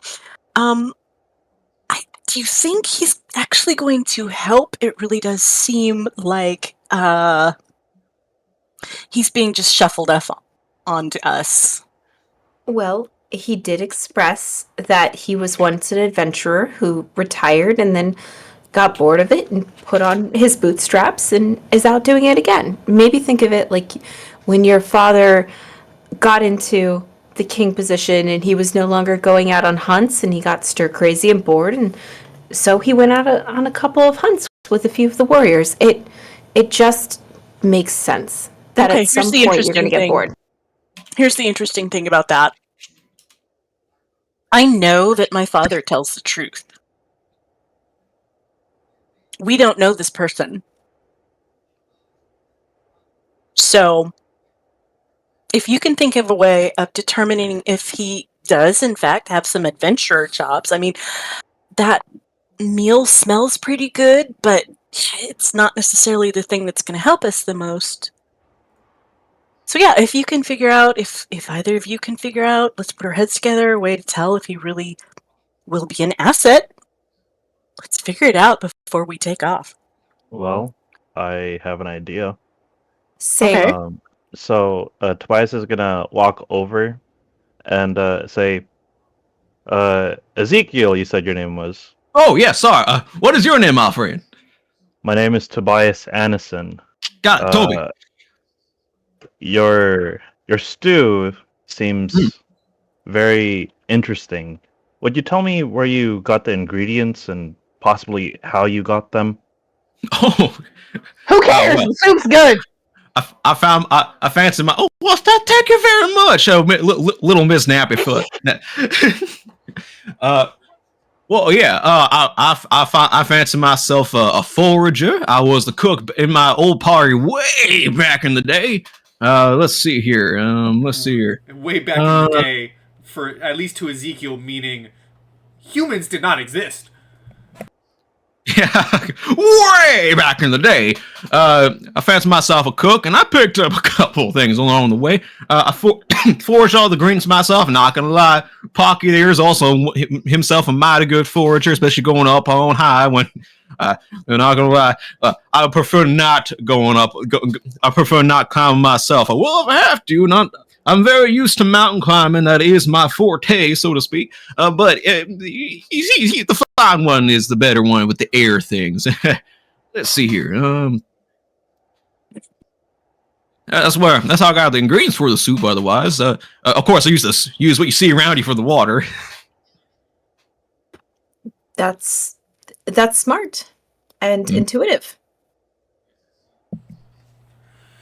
You should be thankful. It does seem quite resourceful. You should be thankful that I guided him the right way when he showed up to my camp. He almost started making soup out of the poisonous waters of the lake down there.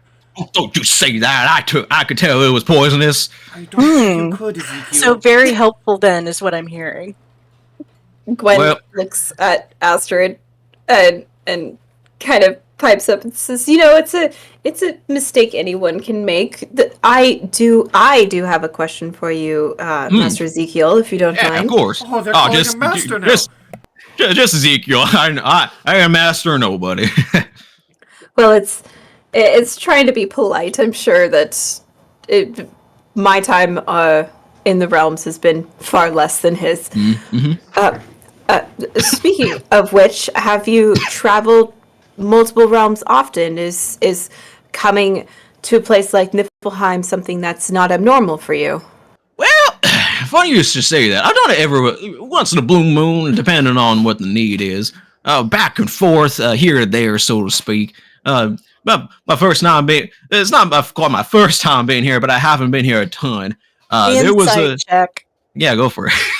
Sure.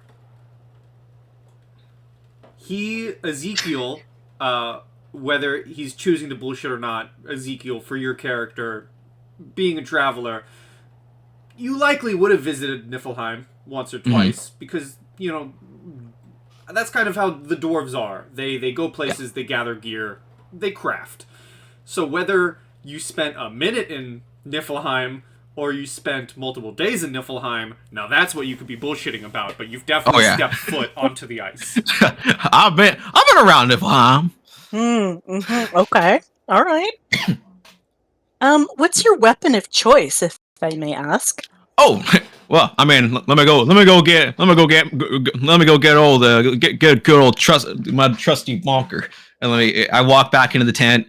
You wait a couple minutes, and then I come back out, and I feel I walk out with a well-worn and fixed up wooden shield with scuff marks and kind of obviously mended multiple times with the mending spell and physically repaired and stuff. And I'm walking out also with this little explorer's cane, hiking cane, this hiking stick. Oh, and man. it just has it's basically a gnarled tree branch with various scratch marks in it, and then this big club end on the end. Basically, Gudrun puts away her quarterstaff walking stick and suddenly tries to pull out her new great club. I have a better box. Suddenly pulls out the great club. As Ezekiel's walking up, you guys see Eitri kind of facepalm, and he begins walking behind his tables towards Ezekiel, and he says, "Once again, Ezekiel, for the love of me, please let me repair that thing." Idria, this thing has been with me longer than your beard has been on your face. Trust me when I tell you this thing, and I'm literally pointing at him and swinging it kind of wildly in his general direction, nearly kind of whiffing kind of close to him. Trust me when I say this thing has conked out more ne'er-do-wells and tusslers than you would ever see. Now. Okay. Tobias. Gwen. Hearing that, Gwen will speak up. Seeing Gudrun pull out this new weapon, she goes, "Well, so with that, if you don't mind, I would be interested to see how well you could sustain yourself, just for a short period of time. As you can see, we have a very experienced bonker with us," and I will point towards Gudrun. And then, and then a fine bonker you got there. Yes, wonderful Granny Gudrun is is the best bonker we have ever seen. Not to say that another bonker cannot join our ranks, but I do think that it would be of our best interest to make sure that you can bonk as efficiently as she bonks. So, Well, I would like to sounds like you're looking propose... for a little tussle, and I start excitedly waving around my bonk. No. I would like to propose that that we have a 3-round bonking session between you and our Master Gudrun, far away Yes, from our please. lovely host's area, No blood. Well, to I make mean- sure that the bonking is sufficient. I mean, if y'all insist, it's good to have a friendly little sparring session. Away from the workshop. I do need to. I was gonna say christen this, but I don't know if Christ exists, so I just need to, give this new bunker it needs to have its first bonk. Oh, don't worry, young. Don't worry, young. I'll show you the ropes of how to really bonk.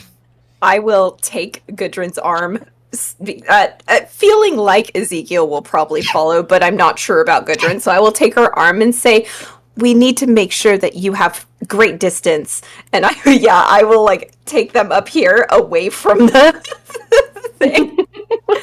And my proposal is just a 3-round, essentially sparring session between the two of them. That's wonderful. On the way over, I cast Shield of Faith on myself. Okay. Wait, give me a second. I feel like there's something I wanted to do similarly. Please hold.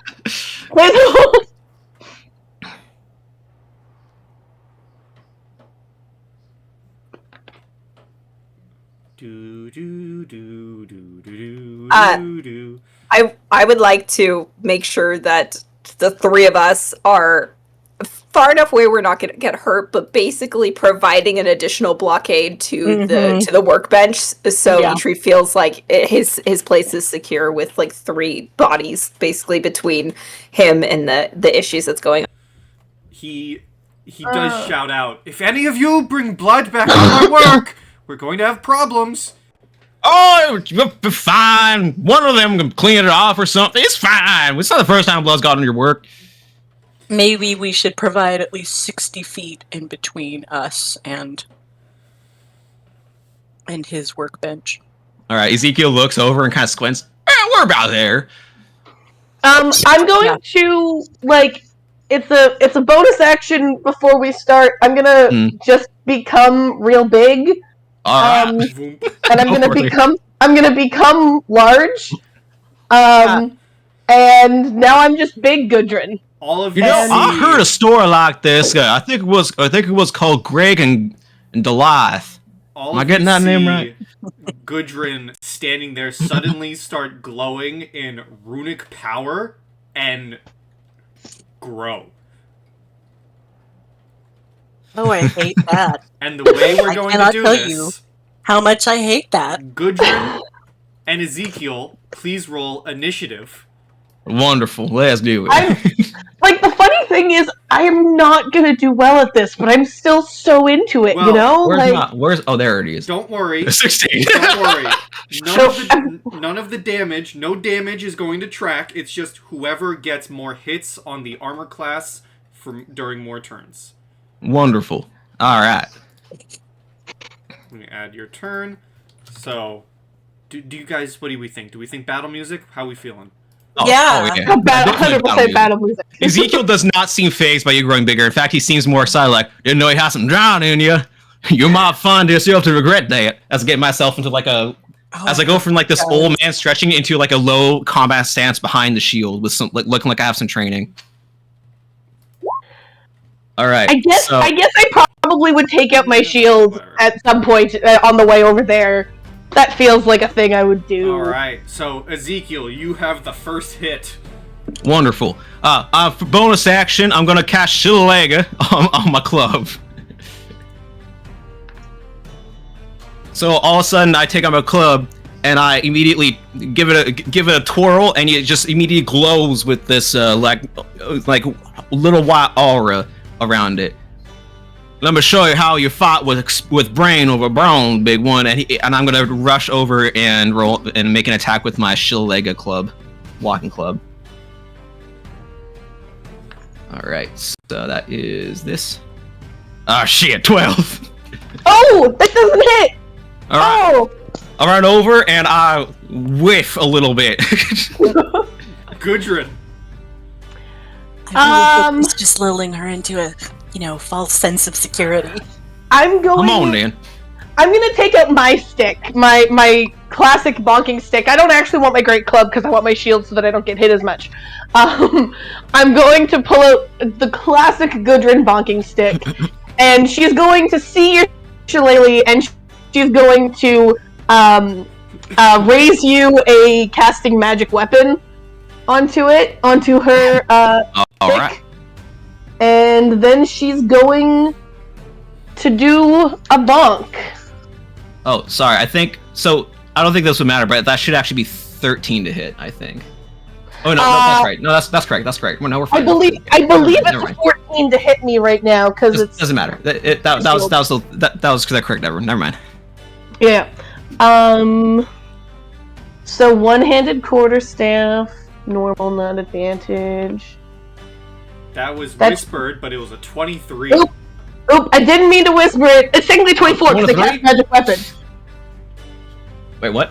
24 to it's hit you- you. 24 will definitely hit. You get a bonk right on your head. And then I'm going to use I can attack twice now, and I'm gonna do it again That for was an still- 18. that was I'm still sorry, I don't know why it's on whispering. It was an 18. 18 does not hit. The 18 Yeah, I don't have- Alright, goes so you hit me wide. with one... Yep, go ahead. Nope, that was it. Alright. That's my action and bonus action, so I don't got anything else. Wonderful. Well, then this turn, for my action, I'm gonna go ahead and attempt to hit you with another bonk with my shillelagh.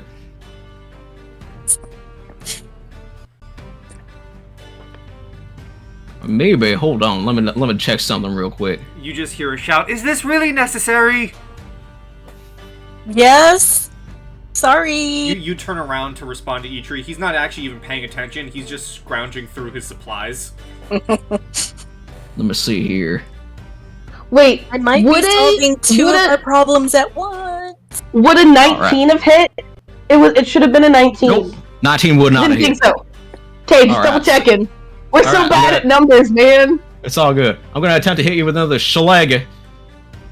Hello. It's not hot. Oh my god! Oh, Damn it. My AC is so much lower than yours. Just accidentally drop it, and as my bonus action, I'll go ahead and as I'm reaching down, printing home my back, I'll look up at you and I go, "Now, Pock!" And Pock is gonna sweep over and flank and attack you. taking a bunch of my hair. But Just coming right out of your hair. ow! Pock is gonna attempt to make a little shred attack.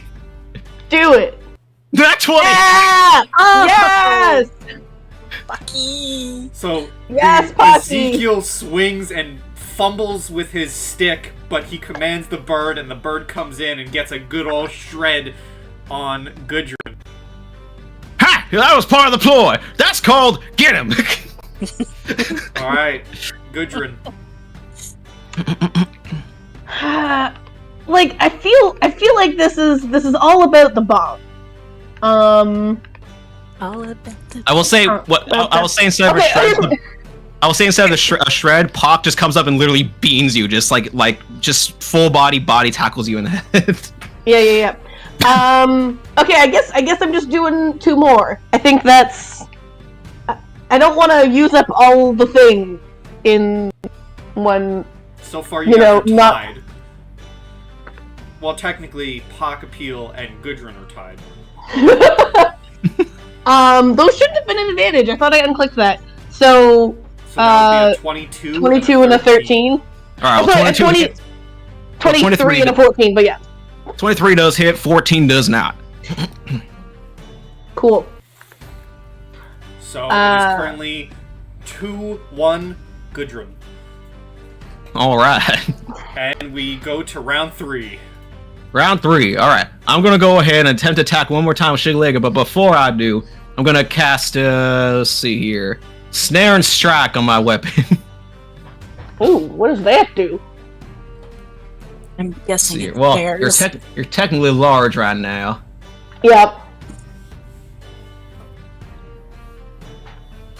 Yeah, I don't know if I want to do that. And then, all right, never mind. I'm just gonna go ahead and just swing with Shalega. 17. 17 hits. All All right. 2-2. I hit you right in the knee, right in the kneecap. Just bang. I used to be an adventurer. And then Ouch. as my bonus action, instead, what I'll do is I'll cast Sanctuary on myself. Ah. All right, Gudrun, you are currently tied. We're currently tied.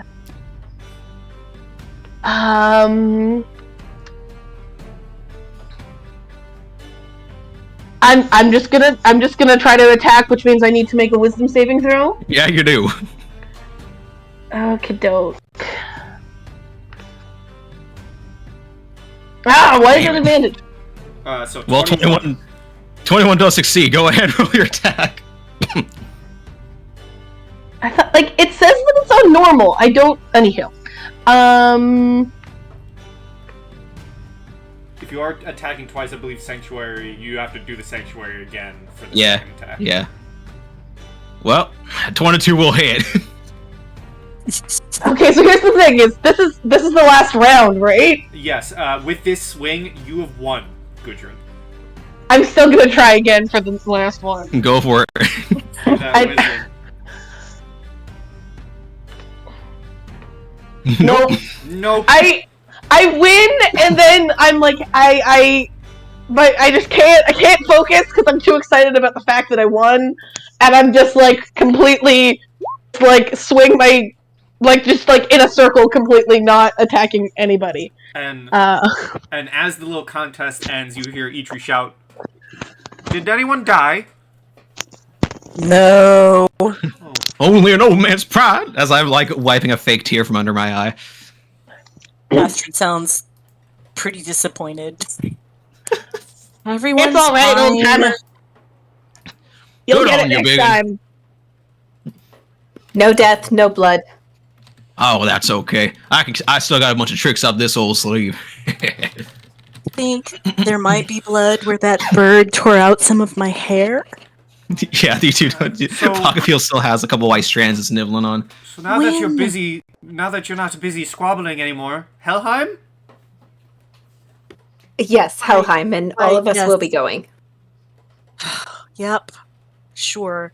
Maybe the bird can get the green out of my hair.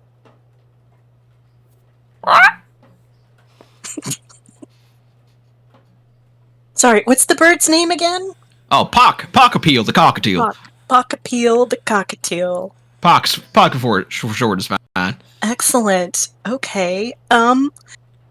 It's gonna be hard not to call it Pockapee, but I will try not to. Oh yeah, you don't want to call him that. He doesn't like that. No, probably not. Sorry. I'm Astrid. Astrid, nice to meet you. Yes, lovely. She's very much considering whether she's gonna like break out. I'm Princess Astrid, actually, but she decides not to. Does your bird know how to give haircuts? Oh, I think I could give it a shot. Well, and she does the same thing. She gathers up her hair in a ponytail and says, "You see how the ends are all green?" I did notice that. Quite verdant, if you ask me. Sorry, what? Verdant? Oh, yes, very verdant. More verdant than I would prefer. Well, that's a shame. I wonder if maybe Pocky would think this was grass or some sort of nesting material and could just like chew right there, right along. All Take right, that well, right off. let me see what Pocky, go over and eat the nice lady's hair. Can you be more specific? The Can you Pocky green? You know what green is? You see green, right? And Pocky is just no. like staring dead at him. It's like, no. Okay, see, just this, see where I'm holding it? Just these bits here that are down here. Pocky totally knows. Totally knows. Absolutely not, Ezekiel. You tell him not to eat my emeralds this time. He still has one in his stomach that you owe me. Listen. The emerald will pass at some point. And really, you should be proud of the fact that thing was quite large that he ate. That's terrifying. But back to the hair. The important things here: getting the green out of the hair. Pocky, go ahead and give it your best shot. Pocky will flutter in your direction. Pocky could even sit on my fist that's holding the hair and do like the upside down bird thing and just see. And this is Astrid. Yes. As Pocky is eating at the hair, Pocky is making no headway as it is like biting into steel, and you hear a voice, rather a voice that sounds rather annoyed. As it whispers, less whisper, more yelling in your ear, Astrid, as it says, "You really think a bird would be the one to befall me?" The bird is straight up just like head jerking, like head banging with the hair in its mouth, just back and forth. No, it seems like maybe it's a magic bird, so I don't know. I'd rather have the bird in my hair than you. Well, that sounds rather unfortunate for you. But here you are, and here I am. Great. Okay. Well, Ezekiel, this doesn't seem to be working, but I sure appreciate the effort. Thank you. All right. Nope. No problem. Pocky. Pocky, come on. Good. You're done. We're done now. We're done. Pocky. Can you learn to control your bird, Ezekiel?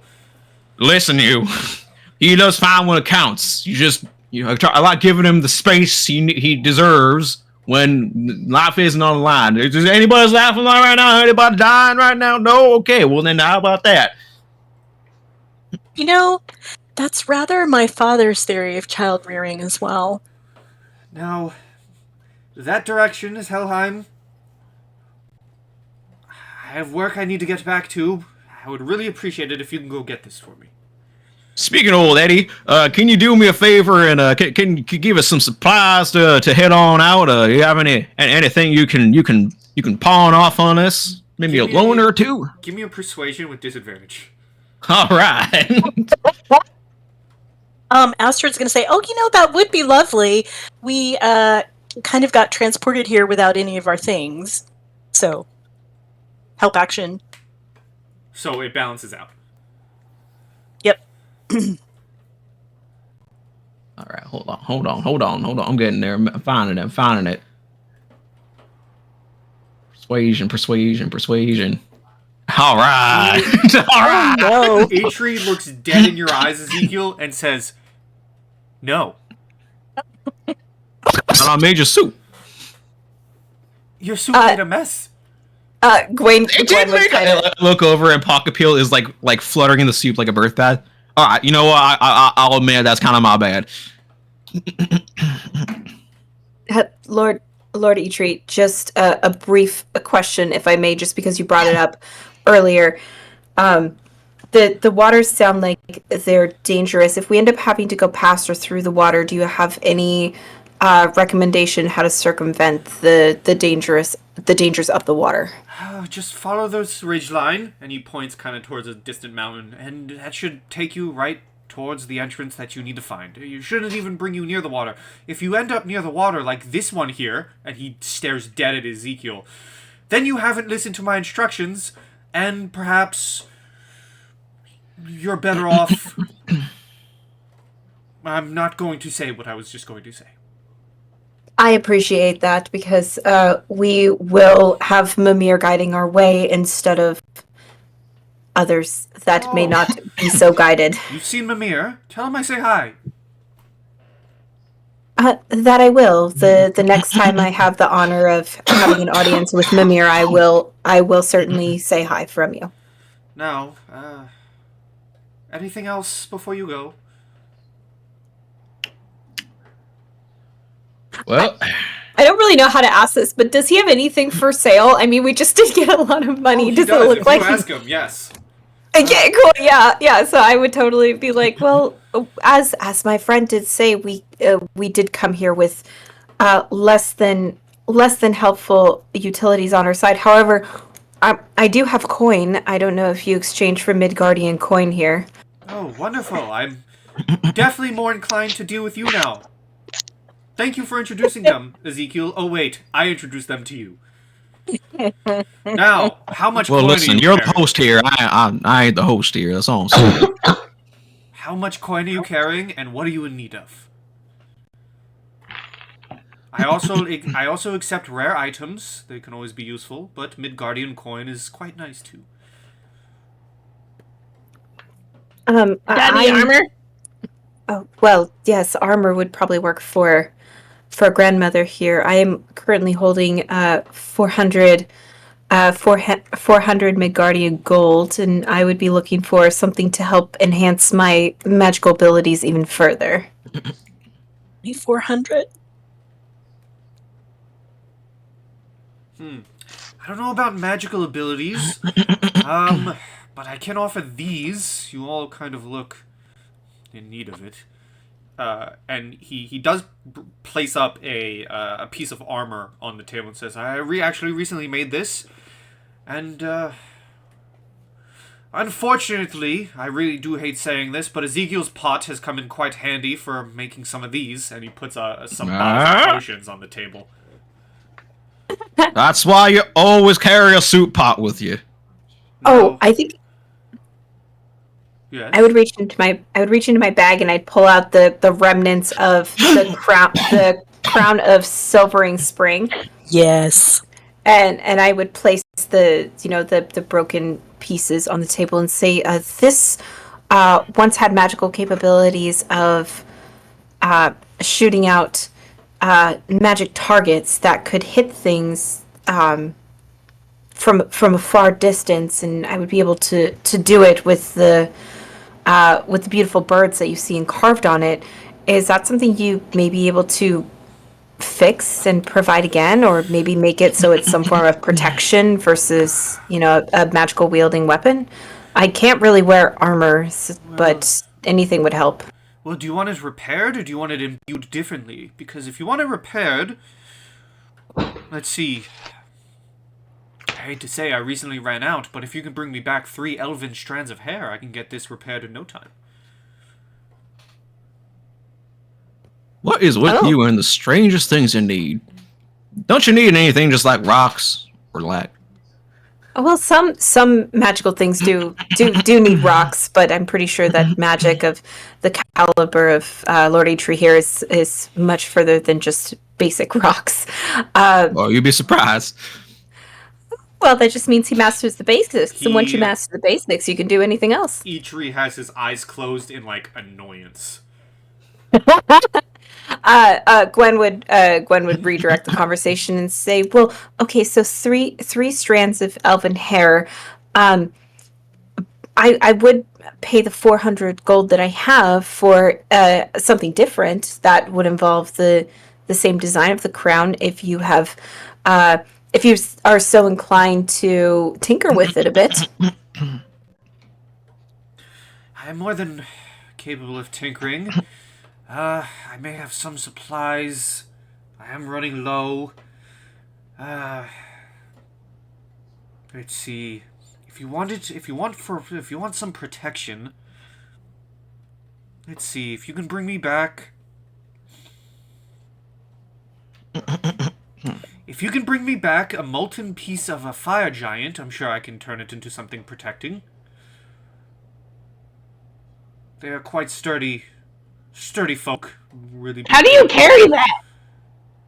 Oh, very carefully. You need oven mitts. What, damn it? Yeah, you're right. Oven mitts is the answer. I've forgotten about oven mitts.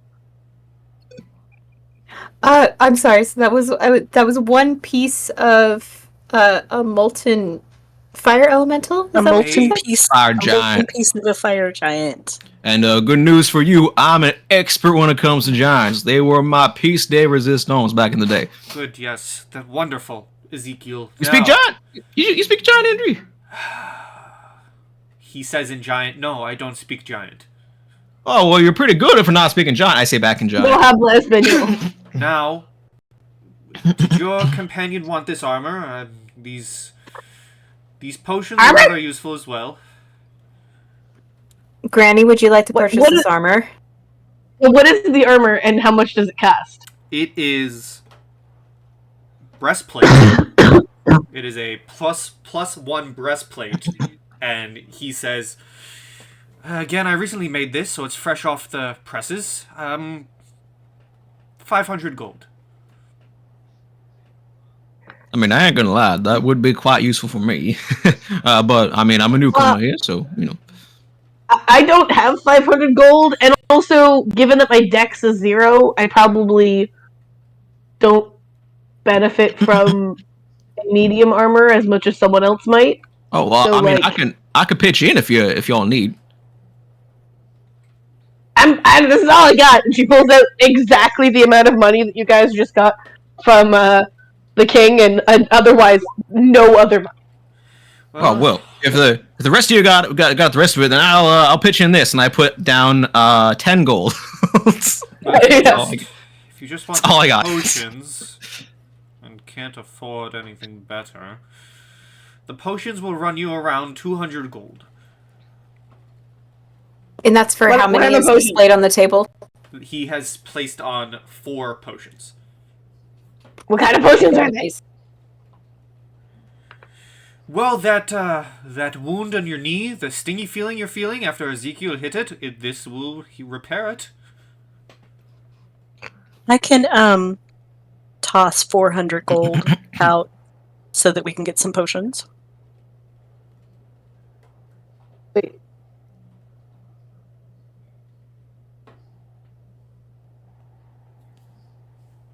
Who's paying?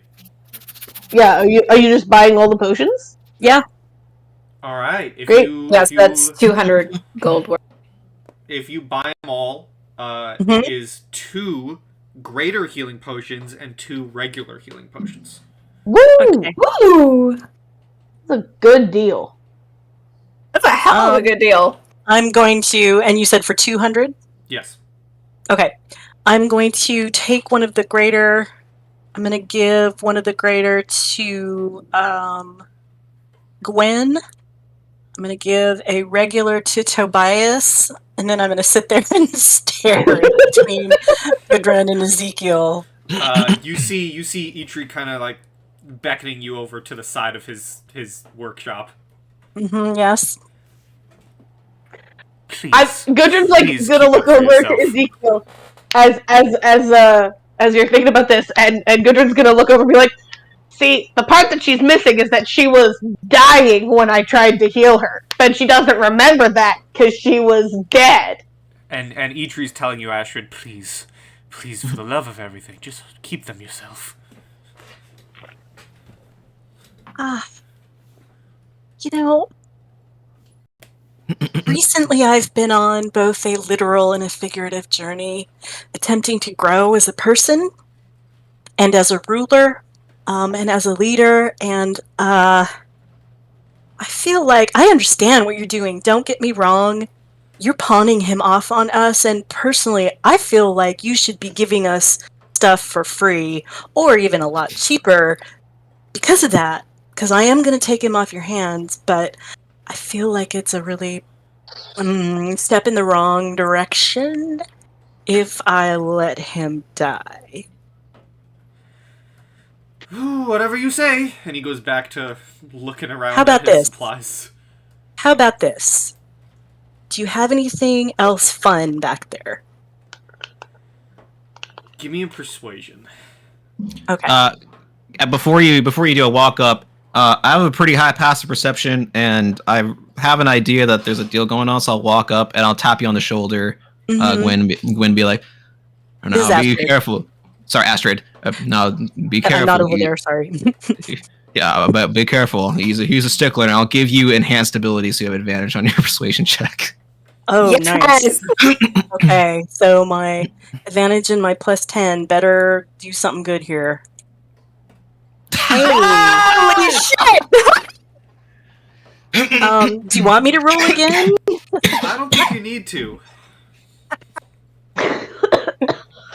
So yeah, so if you have anything else good back there, how about this? Give me something good, and I will promise that when we leave here, we will take him with us. He's rummaging through all of his gear. His shelves almost seem like endless shelves. He's thrown stuff, but there's still Yeah. more stuff. Mm-hmm. And he grabs a simple stone. Looks simple. He goes over and he places this stone in front of you. And he says,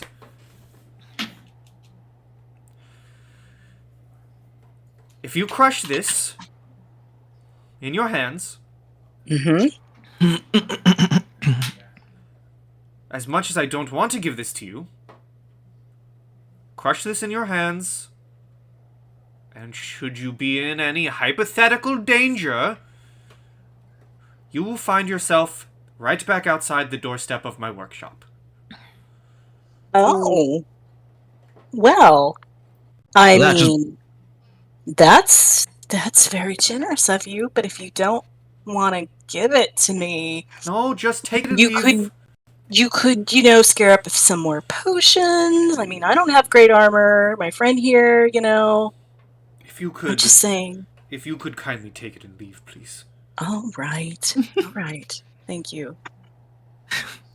Now, sorry, one clarifying question. Would that be for all of us or just the one holding the rack? Everyone around the one who crushes it. Okay. Around as in like, is there a That's about a vicinity, or little do we gotta be power. like holding Just stay hands? close to the rock.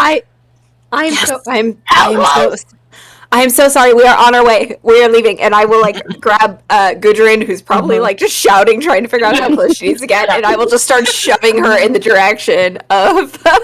Well, He doesn't like me to be very close, so I need to figure out how As- far I can be. As you Well, guys I will with this. are leaving, and you've made some distance, you just hear Itri shout, faintly as you all are walking, "Oh, and if you see my brother, tell him to go fuck himself!" Fuck your mother. Got it. I will, before I leave, I will give a little carving I made, probably pretty awful, wood carving I made to Eddie here. Well, Edward, appreciate your hospitality, and I hope we see each other again. And I give it to him, and I take my hat off, and I give a deep bow, put it back on, and then I'll march my way up to the rest of the group. And as you all are leaving, you've made some way now in the frozen wastes. You're walking. You all see approaching you. This may be, quite a while into the walk. You see an albino stag walking closer towards you. And as it gets to the front of your group, it speaks in common. It says, "The curse." Hello and welcome. Well, okay, you're taking it, sure. No, you go. I was going to say, it says, "The cursed warrior seeks you out. He is waiting for your arrival. Find him, and you will have your guide."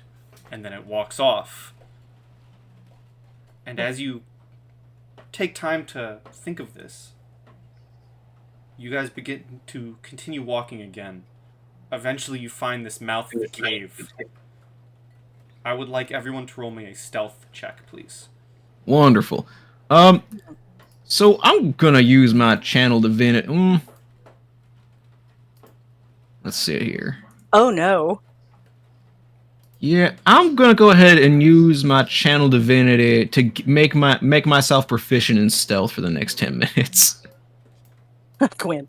I'm fighting with the bird in my hair. Wonderful. That was a useful use. As you all are walking, you enter this cave alongside hundreds upon thousands of damned people. They are ghostly souls, visages of people walking into this cave. As you're walking, you begin to hear growling.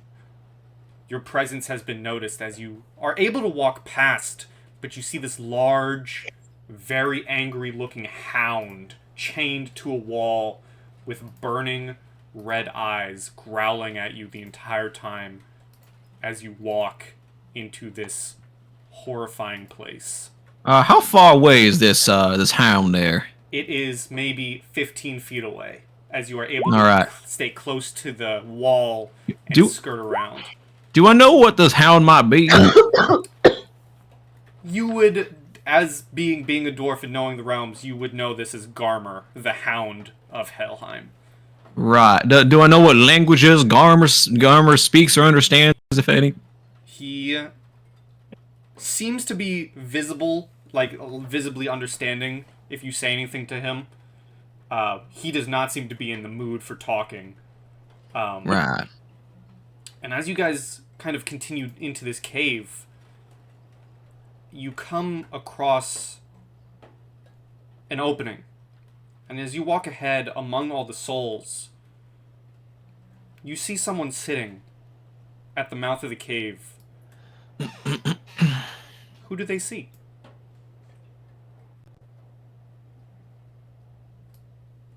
Michael. The unmute button is what they see. They see a tall and dark-skinned, fiery-haired humanoid.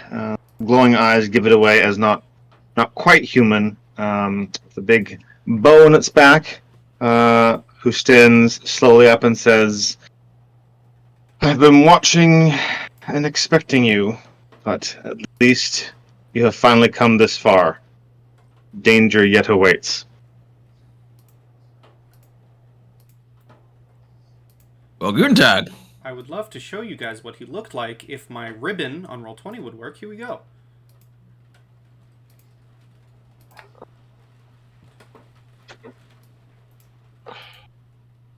And as you see this figure, you're able to say your hellos. Oh yeah, enjoy the sounds of hell. Yeah, why is hell sound?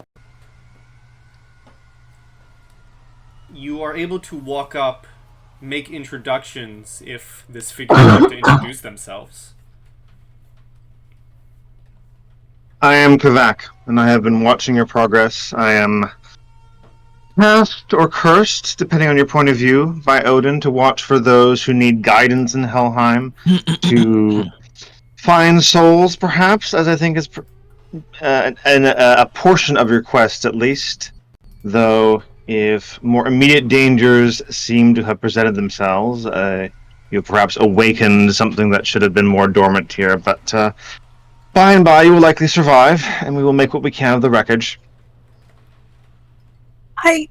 If I might ask a question, Hmm. are you yourself damned? Just checking. I suppose it depends who you ask. Odin would just laugh. I think Freya would say yes. Certainly my community would say yes, but I have a long series of tasks ahead of me, let's say that. So Astrid turns to the rest of the party and says, well, if Freya thinks he's damned, then he must be, so this might be a really short job. As you're saying this, you all see some figures kind of leap from the darkened woods into the area. You see one armored figure, a figure with robes similar to Gwyn's, another with some more healing-looking robes, one person covered in mushrooms and fungi, and the final one a walking horror abomination as they step down,